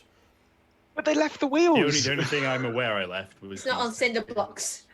second Yep. standard ballistic vest. That was Yep. the only thing I left. Dave, why are you showing? Pretty sure I Dave think found he's a load showing of a stuff note in that there. he made. I'll drive over to where I see Jean and Mason by the airfield and just kind of cruise up and see what they're up to. As you get Hope to the, you crash. as you get to the airfield, it is a small.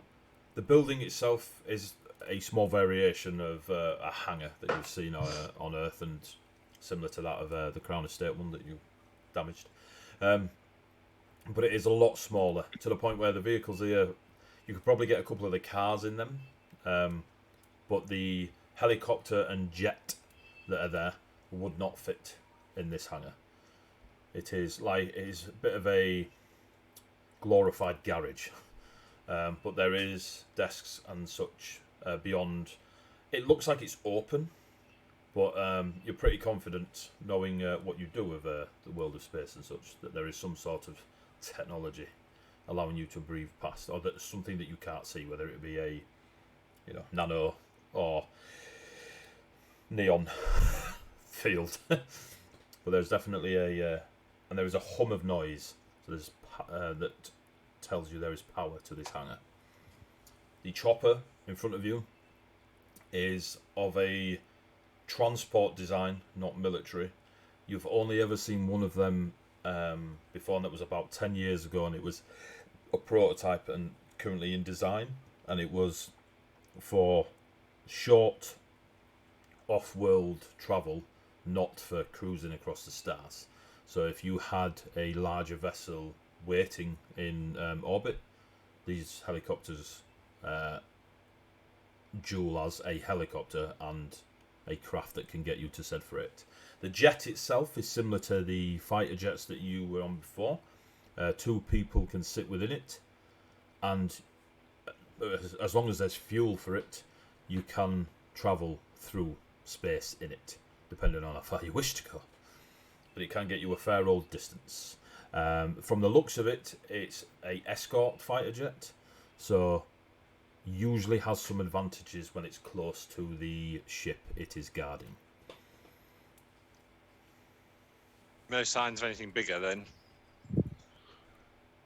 Give me a perception check.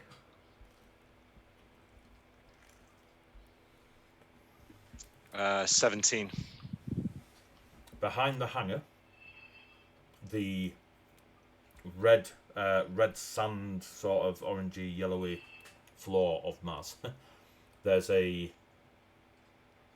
like a raised bit, as if a blanket has been put over something. Very large, like maybe 30 feet by 40 feet. There's just a strange, it's quite flat out the back, except this raised bit. I'll nod in that general direction at Larry and say, let's go check that out. See if we can find something a bit bigger. All right, I'll park the car up. I'll leave the engine taking over and get out on foot and kind of escort Mason and Sean. As you're looking around, give me an investigation check. Either both of you or one with advantage. Suggest I do it with advantage. Yeah, I'll let Sean look. I'll investigate. I'll just kind of keep an eye out, keeping him, making sure like he's okay, and keeping an eye out. None that 20. It does appear. It does indeed appear to be a large piece of material over something. You move around and you find two large ropes from two of the corners that run back to the hangar building. It's quite heavy, so it'd either need somebody really strong or a mechanical winch of some sort to kind of pull this material off whatever it's covering. Does the truck we're driving have a winch on it? Have a tow bar? Has a tow bar, does not have a winch. You got any rope or cable handy, Sean? And a Cat 5 I was cable. going to say, has he still got that Cat 5? Braided hanging Cat on 5! Can I see, is the canvas, does it have any like ties on it? Is there any rope like loop through Yeah, our there's eyelets? two large ropes that go from it to the hangar. From each corner. it? But take it there's no sign of an external winch. Doesn't appear to be one. Stick it on the car in reverse, so I can try and pull it, but I think the car's a better option. Well, that'll probably work. I mean, even if we just tied the canvas to even if we just tied one of the ropes to the end of the car, Yeah. I imagine it won't be as elegant as a proper winch system, but it'll probably work. I'll do that then. I'll back the car up, throw the rope onto the bar, and Boom. I'll help him tie it. As you tie it on, you're not under any duress. You tie it, you attach it, you're pretty confident it's attached. You start the car, you set off, and there's quite a lot of resistance. Like whatever this material is, it is like lead heavy. And you are spinning the wheels, but it does eventually start to like go, and you don't go at any speed. And you, Larry, are even like you're aware that this truck is giving it all it's got to pull whatever this weighty blanket giving her is. all she's got, Give her all Captain. she's got. I'm a marine, not a physicist. But and you drag the covering off whatever it is covering. As it comes free, Jean, you can see that there's actually a deep recession in the ground where they've put, it's kind of a mix of the Mars ground itself and bits of metal and such, where they've just taken advantage of this sinkhole. And in there is a craft that is less sleek than the jet, and is a bit more of a chunkier APC type thing. You can imagine it was used for a couple of things. Large shift changes at the facility, flying backwards and forwards from the domes, the city domes that you're at. A similar scenario for going off-world, and you are aware that this thing can go pretty long distance. Earth might be a big, big shot, but it can get a hell of a distance on it. There are some scenarios where some of the larger ships that do take to the stars have these on and are used to do that last leg of a journey if shit hits the fan. So they have got a decent sized engine, but you know what I mean. Yep. Okay. I'll look over at Larry and say, let's go and find a door. It's good. So you jump down into the sinkhole and then start looking to get in, yeah? Yeah. Okay, cool. Back to you lot. 413X, Philip, you're up in the lift. 18 to 20 minutes passes. You're there again. This unit will cover you while you're discussing, but as soon as you have taken the distraction of talking to the unit known as Medic, this unit will attempt to get in the undergrating panels, as mentioned by Unit Larry. If this unit is successful in locating Unit Ewan, then this unit will comms mic twice. Okay. So, Okay. the lift comes to a stop. Yep. Do you open Yep. your door? Yep. You open the door. The mech is stood in the Right middle. up in your face. Is stood in the middle of the room, slightly on its haunches, as if not necessarily downpowered, but in a more relaxed state. You see just past it that Medic is currently still sat at his 8-monitor desk. Or you assume they're monitors, you're not that sort of hacker. So, what's with all TV screens? You, and that is what is before you. It does not react, doesn't the mech. 413X turns left, doesn't react. You step out, doesn't react. Neither does Medic.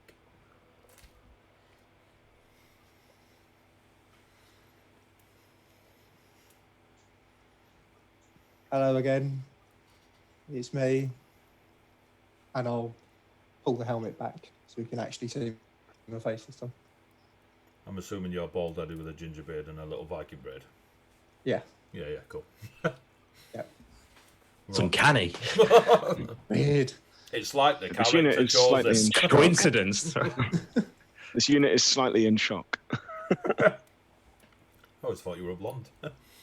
So, Yeah. there's no reaction from Medic, but the mech then goes and stands up tall, and the ignites, but there's no reaction from Medic. Okay. I'll just sort of look sideways at 413X and shrug and nod at the same time. And I'll just go, sorry, I don't know whether you realised or not, but along with Mason and Jean and myself, there was actually 3 of my companions here as well. Unfortunately, one of them didn't get the memo to leave with the rest of us, and they weren't able to leave in the lift. So I was just wondering, do you mind if we have a brief look around, because she's not answering comms? I mean, we literally do not want to cause trouble. We just want her back. This unit is that kind of scoundrel, so this unit makes a perception check on the grate. Where you're stood now? Yes. Cool. Give me a perception check. 22. You do not see any sign of Ewan at that. Anywhere along that horizontal. Anywhere along that horizontal. Okay. Philip, as you speak that, Medic stops tapping away and sort of lowers his shoulders and his head drop. And you feel he's talking quietly, but you can hear him across the 50 or so feet. Even youths grow tired and weary, and youngsters stumble and fall. She is beneath. And he just sort of waves over his shoulder, and then looks back up and carries on tapping away. I'll sort of nod in the direction to 413X. But is it okay if we recover her and we'll just literally just leave again? Give strength to the weary and increase the power of the weak. And he carries on tapping away. Amen, brother. Do you say that? Yeah. He stops tapping away and turns. How do you know this term? I'm British. Oh, enough said. Carry on. Carries on tapping away. His... Aye, lad. Aye. 19 on my perception for the grates that are right next to me. As you look down through the grill, you can't see the whole of Puck, but you can see the blue hair just sort of laying, as you can see where the shaft of the vent drops down and goes at an angle. You could just see her hair sort of on, like, she's clearly out cold and the hair is loose across the floor. It's a wig. Oh, it's Not really space buns. Yeah. No, you can't attack the dice. No. It's a mimic. Kill it.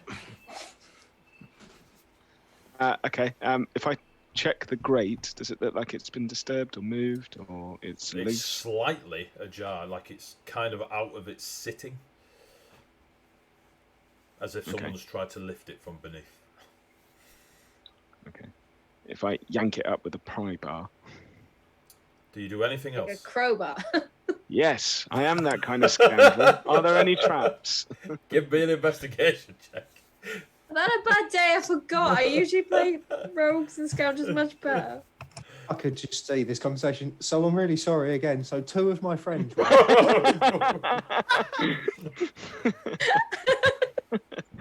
19. It is indeed trapped. There is a small device at either side where it comes out of its sitting that is set off, if not disabled. From the looks of it, it emits a noise that can't be heard by humans. I'm not human, I'm a synth. You're designed that way. Okay. Can I try and disable the trap? You can indeed.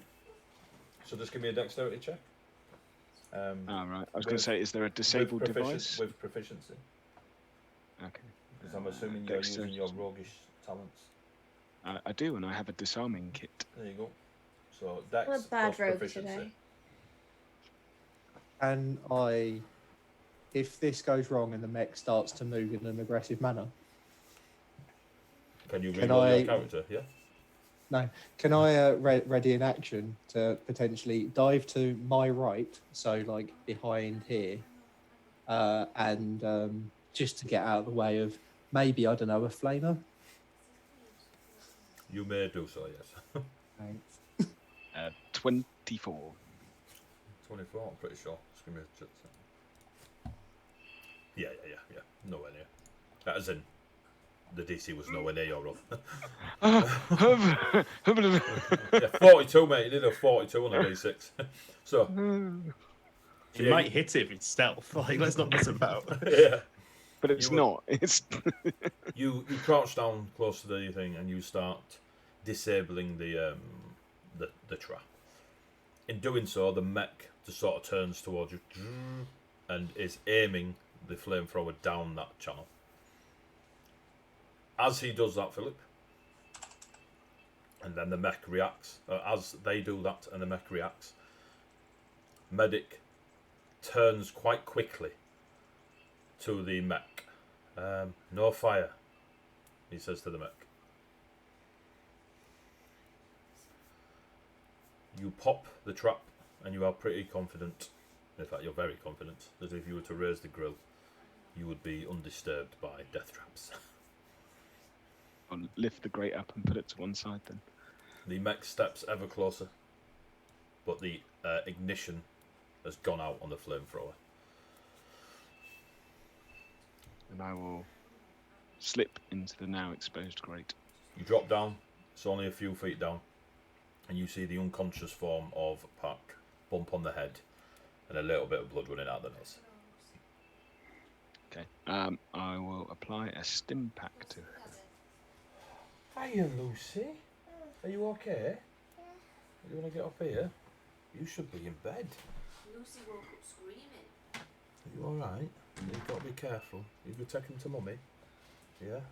He needs a stim pack. Use the stim pack, you take the healing, and you come round conscious. Oh, wait, I meant her. Oh, she needs a I stim meant Lucy. pack. Yeah, Lucy needs a stim pack. I'll wait till she's a bit older before giving her drugs. Okay, cool. So I wake up. Do I You get do. any healing? What do I get? I You think it's do, I'm is just it double-checking. 2d4 plus 4 or 2d4 plus 2, sorry. I'm not entirely sure, I'm just checking. She's got dice Yeah. specs. Yeah, I know. That's bullets. Okay, dice aren't small and chokeable, it's fine. It's Becky and Wooder, man. what their dice goblins like. So, have you done the healing? So you get a whole mighty 8 hit points back. Yay! Thank you. Love you. This unit is unsure how to reciprocate such a gesture. It's quite cramped in there. Thank you. Easy. Come on, Lucy.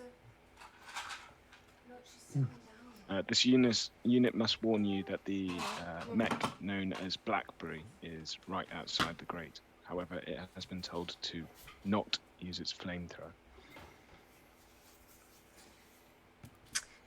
So, yeah, I let off an EMP.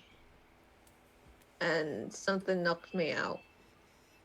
This unit detected 2 sonic traps on either side of the grate that produce noise imperceptible to the human ear. That's annoying, but that tracks. So I heard everything you guys were doing, and that guy doesn't seem kosher. And even though I hate him, John and Mason seem to have something, and that dude is not, like, even though he's saying he's letting Mason or Cain do what he do, he's not going to leave him alone. So even if we give him back to his father, that guy's going to come after him. This unit cannot be sure of the religious setting of Medic. This unit can also not be sure of if he will stalk after the unit known as Mason. Same, I just kind of get that vibe. So are you happy just leaving him to do what you do? This unit does not believe that we currently have the strength of numbers to take such a fight. Cool. Also, thank you for coming back. I really appreciate it. Is it just you? The unit known as Philip is also here. Awesome. So Sean can get wrecked then. Yeah, I'm good to leave. Let's go. I'm done. This unit is not understanding such a colloquialism. Oh, Sean gets no more of my help. The unit known as Philip instructed the unit known as Sean and the unit known as Larry to find an egress vehicle from this establishment while myself and the unit known as Philip came back for you. But was there a discussion prior to that instruction about coming back to me? And what was the consensus? This unit is unsure. It was running probability checks of being able to crawl through grates after you. Okay, I understand. Right. This Yeah, unit very rarely listens to the wittering of the other units in the group. I think that's a good route for this unit to go. But yeah, I am. Thank you. I really appreciate you coming back to me. If this comms has been completed, may we extricate from the small grated area? Yes, please. I've been in vents for quite a while. As a grenade just drops into it. Philip's like, so, I don't have a problem anymore. You climb out. The mech is still stood there. You now see the room as described earlier, Pack. What do you do? Hi. I'll hit my comms and just be like, 413X, you've been quiet for a while. What's happening, bud? This unit located the unit known as Yut and regained Yutan's consciousness with a stim pack. Then Cool. proceeded a lengthy number of conversations. Okay. Hey, Phil. Hey. Whatever you did to gain access to her, put it back how you found it. This unit understands. Do you proceed to do so? Yes. Cool, just give me a straight up dex check.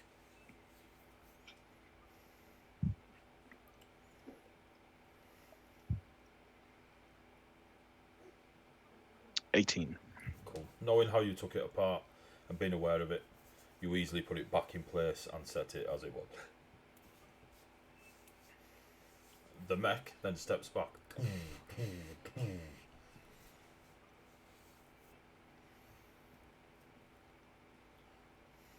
think it's time to leave. Do you leave? 413X indicates for Ewan to go round the computer cabinet back to the lift. You're I muted. just go. Yeah, cool. Yeah. You all get back in the lift? Yeah, I'll make sure I'm the last one out. And as I'm leaving, as I'm shutting the door, I'll just be like, thanks, medic, namaste, and I'll shut the door and push the button. Cool. Thank you. How are we all alive at this point? Like, Fuck knows, mate. it's a constant. Thank you, Philip. I've already said this to 413X, but I really appreciate you coming back. I really appreciate it. I did try something. I did set off an EMP. There was a trap, which I did notice. But I got the vibe that this dude would not leave Mason be, even if he left. And give him back to his dad. And for some reason, I decided to be nice and try and negate that situation for Jean and Mason. But With an EMP, I understand. yeah, with an EMP, I was going to do some other stuff as well, but that obviously didn't happen. But given the information that I got from 413X, I'm glad I didn't actually put my life on the line for Jean, so he can get in the bin. Reaffixing the silencer. This unit is still not understanding colloquialism. Don't worry. Fine. Like at this point, I don't really care. I get that. I really appreciate it. At the moment, Jean's mind is very much focused on Mason. I'm guessing that when the issue of me not being around was discussed, he had no qualms in leaving. I know 413X told me that you instructed him and Larry to go find a vehicle, but I'm guessing Jean didn't put himself forward, like get the idea forward to come and find me. No, but there was talk about sitting and waiting to see if you came down on your own. By whom? Pretty sure it was from Larry and Jean's corner. At which point I told him no, because there's only two people that can open the front door. 413X here and Jean. So if Jean's so caught up with Mason, it makes more sense for him to just get in the van and fuck off. And as he's got Larry with him, so I mean, what's the worst that could happen? This unit cannot positively calculate the number of difficulties that could It's be probably encountered by minus the three of numbers, them. but it'll be fine. The thing on my back wasn't a factor, was it? The fact that I turned around and told him that you're one of us, and he was just like, well, that's either near here nor there. So I'll give you that. But I did turn around and point out the fact that the thing that we got sent here to get is on your back. Made him turn around and go, okay, right, well, maybe we should think about this more, at which point I ushered him and Larry out of the lift, and then we got in the lift and come up. Yeah, so he never... Yeah, so, yeah, what I thought has been confirmed. Thank you for that. Until I had literal value to him because of this sword I acquired, he wasn't considering it. No, he was still considering just sitting downstairs and waiting to see if you came back. He didn't want to take Mason back up there. Mason won't leave his side. So he's in a sort of catch-22 at the moment. I think he wants to help, but at the moment he's sort of 90-10 focused on Mason. And at the moment, if Mason's not leaving his side, he's not going back upstairs. So he was just like, I have no problem waiting down here to see what happens. There's only a finite amount of time we can wait, which is why I gave him the devil's bargain of, we come and get you, and he fucks off. And even then, he was still very unsure about whether he wanted to do it or not. So I pushed him out the lift. think what you want of him. I think he's a knob end. I Uh, also think he's a knob end. Yes. I Then we're agree in with you. agreement. Yeah, we are in agreement. I'm going to keep this delightful weapon that I have acquired. And we'll see how it goes. But That's again, fine. I appreciate you two coming back to me. Thank you so much. That's all right. We got the two most charismatic arseholes in the group here. What's the worst that could have happened? This unit is not entirely sure if the unit known as Jean has a knob on his end or not. He might not after the space aids, but I mean, So, Well, after I see him again. the lift, This unit feels that it has engaged in conversation enough now. This unit will at least rest and wait for the doors to open. your input is always valued. Always. and as if by some storytelling magic, the lift hits the bottom and you all die. You get to the bottom. You are back at the bottom of the facility where you just come from. It is quiet, noiseless. The odd clanking of chains. But you are back there. There's no sign of Jean or Larry. You assume they are where you told them to go. We'll just head out. Or I'm just going to head out. I'll turn around to the other two and just be like, I'm leaving. 413X, I'd quite like you to come with us to open the front door if that's all right. Unless there's anything else you want to do while we're here.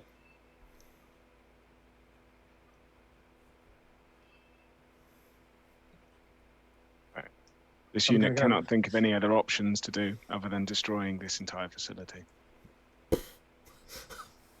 Yes, please. I mean, there's levels Have of you got- options.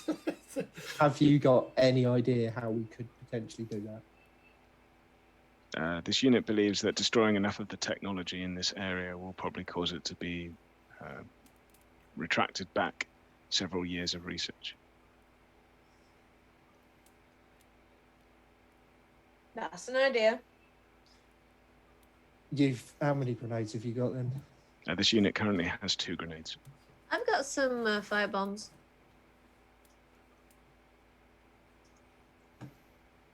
All right, I'm going to go sit near the door. You do what you need to do. I've got incendiary bullets as well. And if I hear a massed firefight, I'd like... Okay, actually, I don't know how many lifts he's got.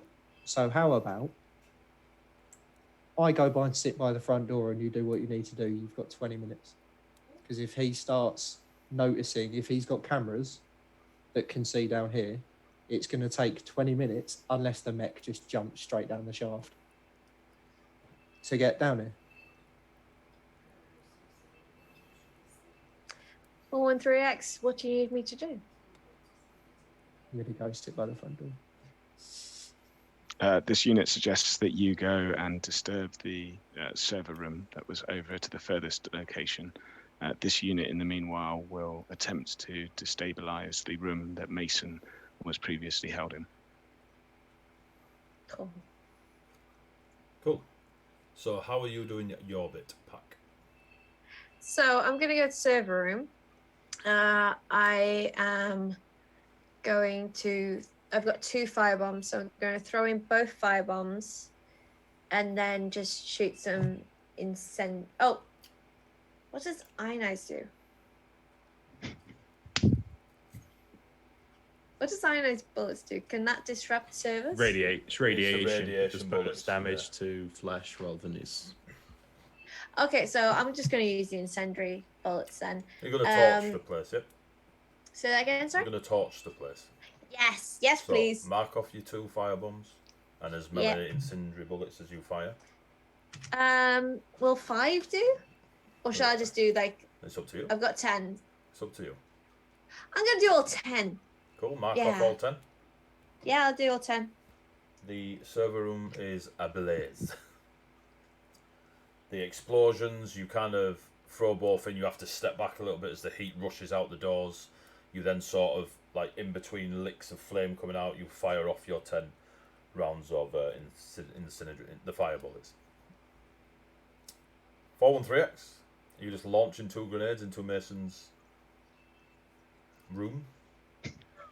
Yes. Cool. You do so. The explosions are as expected. Things ignite. The noise is, for yourselves, for you and Pack, incredibly loud. Philip, you hear it less loud, but it's not too far, and it could be rushing down the facility. Larry and Jean, you hear a boom, boom, and that's all you hear. It's a dull noise, and it does come from the facility. So around, have a look. What the fuck was that? You see nothing. I'll issue a comment to 413X. 413X, everything okay? We just heard a large noise coming from the facility. This unit can confirm that everything is okay. Okay. Cool.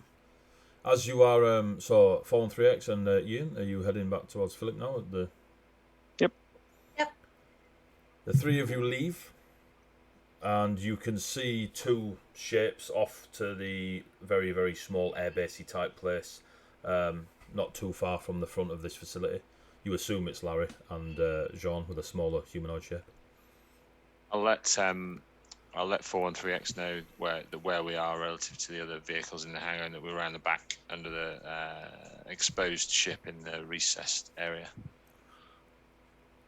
This unit would like to confirm to the units gathered around it that as far as 21st century colloquialisms go, cool kids don't look back at the explosions. And then Yeah, start boy. walking off towards the hangars. Yeah, boy. Cool. Get wrecked.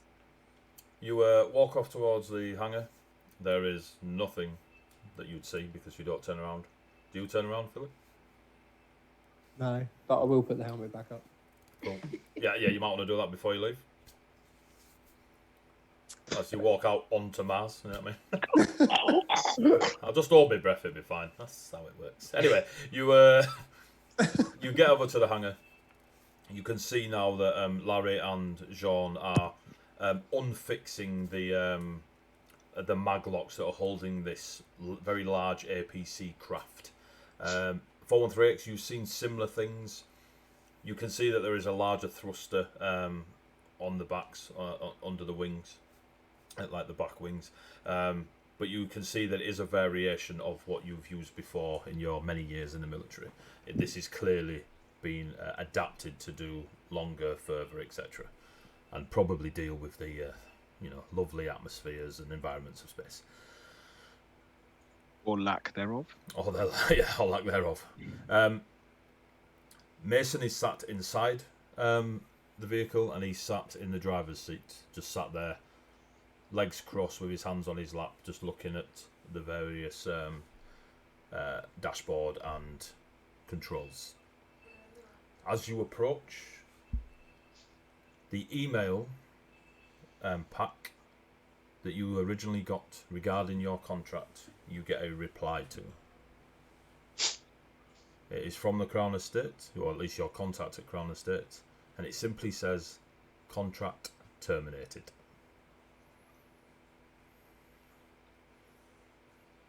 Only you see this, obviously. Where are we all at this point? Are we all back together? You're all back together. You and Jean are dealing with getting the ship ready to at least be in a state that it could take off and away. And 413X, Pack, and Philip are just approaching said. When I spot them, I'm going to walk straight over to them. So you guys, have you received any emails from Crown? Like now? No. So I just got an email saying contract terminated. This So they're unit just has trying its to get spam you blocker off it. turned on. Surely this shouldn't be spam because it's your employer. It is the correct encrypted contact you've always used. I'm just going to quickly go like, please explain reason for termination. There is a Yeah. bounce back. Address unreachable. Yeah, and what were you originally employed to do? Get you off the planet. Can I, if I see them walking over, Ari's going to stop helping Sean and just walk straight over to them directly. Yeah, they're there, mate. They're Yeah. a few feet away. I walk up, straight up to Pack, 2 hands on the chest, just push her back. Excuse me? The fuck are you going off on your own for, leaving us disparate into the vents? You come here, meant to be a unit, meant to help each other, keep each other alive, keep the kids safe. You off wanting heroics. Hang climbing the on. vents on your own? Stop what you're fucking talking about there.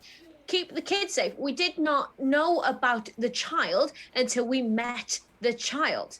The other child with us before No, you no, no. decided to go climbing into the vents. Yeah, to try and find a way up. Don't you give me that shit. Do not put your hands on me or I will blow you up. Now get the fuck out of my way. I won't move. We've come a long way before we met you. We don't Then want people, go we your don't own need- way. we I don't am need- done. we don't I need am hot- fucking done. We've- I have just had that contract terminated and I don't know why. And the email I just sent got a bounce back. So I'm going to take what I've got and I'm going to do what I need to. So since you laid your hands on me, I have no fealty to you. Clearly. Hang on, clearly. Yeah, now, I was trying to find a way up. I was What's the trying to find a way into the place. The explosion, or whatever the hell you guys have been doing there. Ever since we've got here, you've been against Sean, you've been against our decisions, you've been playing heroics. I have not trying been to prove against your yourself. decisions. I have not been trying to prove myself against John because they have been against me. All I wanted to do was give you a way out of this planet. He has been butting heads with me. He was the one that decided to wander off from the group as soon as I met you. And what did he get for his loyalty to you? Because he buggered off. He got a fucking STD. If he had stayed, I could have warned him about the local fauna. But he didn't. He decided to go off on his own. Do you talk to him about that? No, you haven't. I have tried to support your group as much as I can since I've been here. When we were upstairs, I was trying to support you. I heard you tap in. I wasn't going to tap away because I was trying to figure out what the hell's going on. Yes, I went into the vents without you to try and find a way in. Did you wait for me to come back? No, you didn't. You guys went up on the lift without me, without telling me. You didn't radio me to say you went up on the lift. I had to radio you constantly to try and update you. So don't give me that shit. The reason there is an explosion right now is not because of me. 413X suggested that we blow things up, and I supported them with that decision. That was not on me. That was on your team. So do not give me that You shit. can't have been squirreling away in the vents. You'd have been in the lift with us when we had the chat as a group. Oh, Not yes, your because decision. we could not open the vent we could not open the lift when I went into the vents. So do not give me that shit, soldier. I am good at what I do. So good, So two of shut our own had to go up. and fetch you from the vent because you got yourself in problems that you weren't able to be How there. do you know that? How do you know that? Well, you didn't come down on your own. Those two had to head up back to find you. What were you doing No, up there then? Hang Why- on. No. Sorry. What were you doing? What Out were of you doing up character. You do not know that because only 20 minutes Yes, we have do. happened. Yes, we do, At because the they bottom told of us the they were going lift, to do it. They went back up to No, fetch you. they told you. You didn't know I was in trouble because say you that. didn't know what I was just going on. asked- I just asked you, what were you doing up there? Stop. In character, a couple of things. One, you didn't answer your comms. They assumed, in character, that you were in trouble because you weren't answering your comms. So Yeah, they that's said, right, yeah. we'll go looking for you. It is safe Yeah. to assume that any character in that situation would go, okay, the person that we're normally in comms with isn't answering. We were in Yeah. a dangerous situation. Larry then said to them, I think she's under the fence because I think I saw her. He Okay, can cool. safely assume that you were in trouble, especially when you didn't answer and then they returned with you. Sorry. Wait for Larry to come back. Yeah. There's been a lot of discussion. You've got 6 minutes. I'll wait till Rob comes back. Okay. Playing with the dice. So yeah. So when Rob comes back, we'll do that bit, and then we'll say bye bye, and we'll get you to bed, won't we? Yeah. She should not Is be she awake. okay? She is. She's got the last of her teeth coming through, so she's a little bit frumpy. Oh, yeah, that's fair. That's fair. So people of the stream, This is how we calm the situation. We bring a baby in. It's the last kid that was brought into this situation. Worked really well. Sorry, either door. Wait. Cool. We got Okay, so somewhere where between we've pointing where and we shouting. So we take it up from Larry saying you were in trouble and they had to go back for you. That is his IC assumption. Not everything is factual. Please take that into account.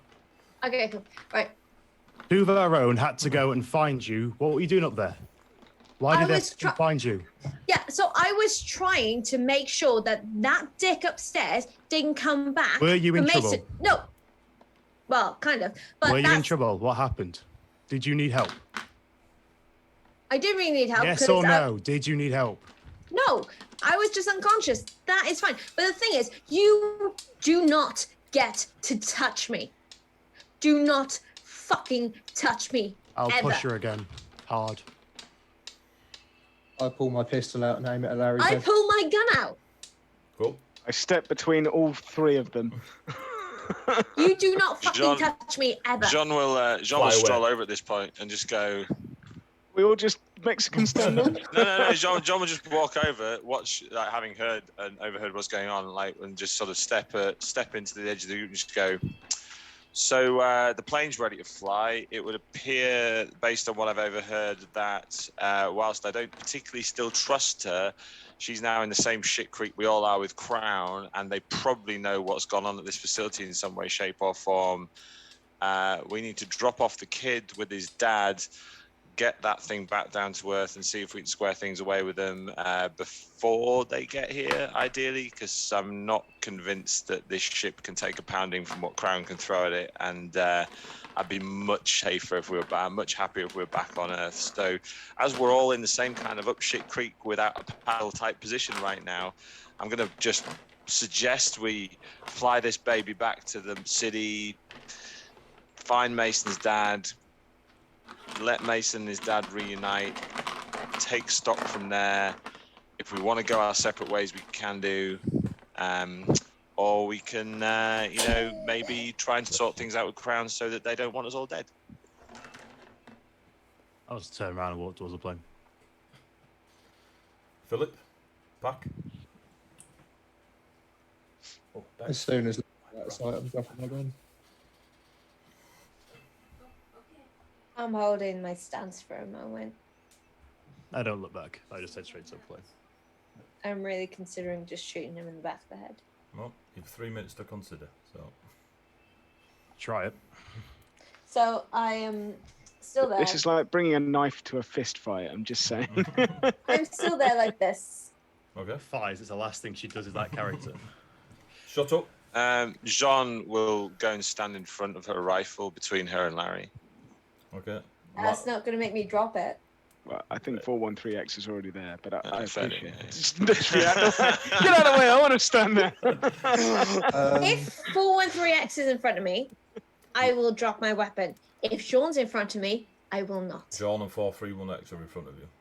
Yeah. Okay. When Jean steps in front, if Yoon is aiming at through Jean, basically, I'll put my hand on a gun and just be like, if Jean didn't care, he would not stand in front of your gun. And I'll put mine down as well. I'll holster mine. This unit can confirm that we have a long flight and a very long discussion. However, this unit has only one thing to add, and that's that this unit will do the flying. And then 413X will turn around and walk towards the jet. The DM agrees. I trust 413X and Philip, so if they are asking me to put down my weapon, I will. Weapons are down. Are you all on the ship? Yeah, and if you get in the cockpit with 413X, I'll sit in the back with Jean and Larry. Okay. I'll stick with 413X. I'll look over at 413X and just suggest, why don't you take point on flying this one and I'll support you? From afar. From the back of the jet. Yeah. I'll just text you now and then to let you know the bulbs are still working. I sit on my hands. So, you're all on the Space Air PC, probably the closest thing to it. 413X, you are in pilot seat and cockpit, but it can be flown from both. Mason, when he sees you all get on, smiles broadly. He looks at every one of you, and there is a massive, so far uncharacteristically broad smile on his face. No matter what reaction or anything you say, his smile just gets bigger. That kid's creepy. And he just goes and sits in the chair adjacent to Jean. You are all on the APC. Can you give me a flying check? I co-pilot him to give him You advantage. crash this into the wall, it'll be the best moment in 20 episodes. Can you co-pilot him? Because I'm sat next to him. Oh, right, okay, then possibly not. No advantage on this, straight roll. Okay. So I can't help at all. No, you're... Yeah, that's... Yeah. You would I'll be just, able turn, to... I'll just turn to Mason and just go, strap in, we don't have a good record with this. Just so you're aware regarding situations like this, the initial fly or drive check will be a single roll. If you're helping them in a stressful situation, then you can apply advantage to it. You still have 2 rerolls. Alright, you want to use them on your fly check? Maybe when we're off the ground, we use the rerolls. So what did you get on your fly check? Vehicles? It has a 1 in it, but it's 18. Hey. Okay, that is enough. There is a familiar memory of the last time you flew one of these you look out and you see the red desert, and it gives you a reminder of the Sahara Desert of about 20 years ago when you were doing exercises out there. You take off, you go up. Are you flying to the dome cities because you're off looking for Mason's father, or are you buggering off to space? No, flying to the dome cities. Cool. Off you go. I will. Oh, go on. Yeah, sorry. Pretty much as soon as we take off, I'll try to get see whether or not there's any comms information for Mason's father, and I'll be trying to find him. If not, How long's the flight back to the city? Not overly long. Your straight line as the crow flies, etc. It will be a few hours, especially in this thing. You are aware, 413X, and probably Larry and Jean, as you were doing checks, that the fuel you have in there will get you to the cities and could probably get you into the atmosphere. But if you're planning on getting as far as you can in this thing, you will need to refuel somehow at the dome cities, which shouldn't be too difficult, you don't believe. Okay. And off you go. Straight line, flying towards the dome cities. You can see them in the far distance, these lumpy shapes on the horizon. You are aware that they are several hours flight, but it should be easy. The sound is not as loud as those that haven't been in these sort of vehicles before would expect. Mason is quite excited. He's looking around. He's staring at all the lights. He stares at every one of you lot. He's kind of irritable, but in a excitable way, and he's sort of popping about and stuff. What you do notice, John, is he does not have his belt on. And but he doesn't get up and he doesn't move around, he's just bobbing around, his head's bobbing around looking at everywhere. As you head towards the Dome City on Mars, we shall call the session there. Woo! Boom! So, Jesus wept. Thank you very much for watching, folks at home. I hope you enjoyed it. We had lots of near-miss battles. We got a couple of rerolls that, thank you very much for the donation of the bits. Unfortunately, they will be thrown in the bin. Thanks, Ruffworx. But thank you very much. I hope you enjoyed it. I hope if you're watching on YouTube or the VOD later on, you enjoy it. We've had some cool maps. Go check out Frag Maps. Such cool, really, really cool. If you keep watching us, you will get to see more of them, or you can just go be a patron or check out their Facebook and Twitters. They're really, really cool. I promise you, they're so badass. Thank you very much. Great community. We're loving it. You know the score. Just cheers. Take care of yourselves.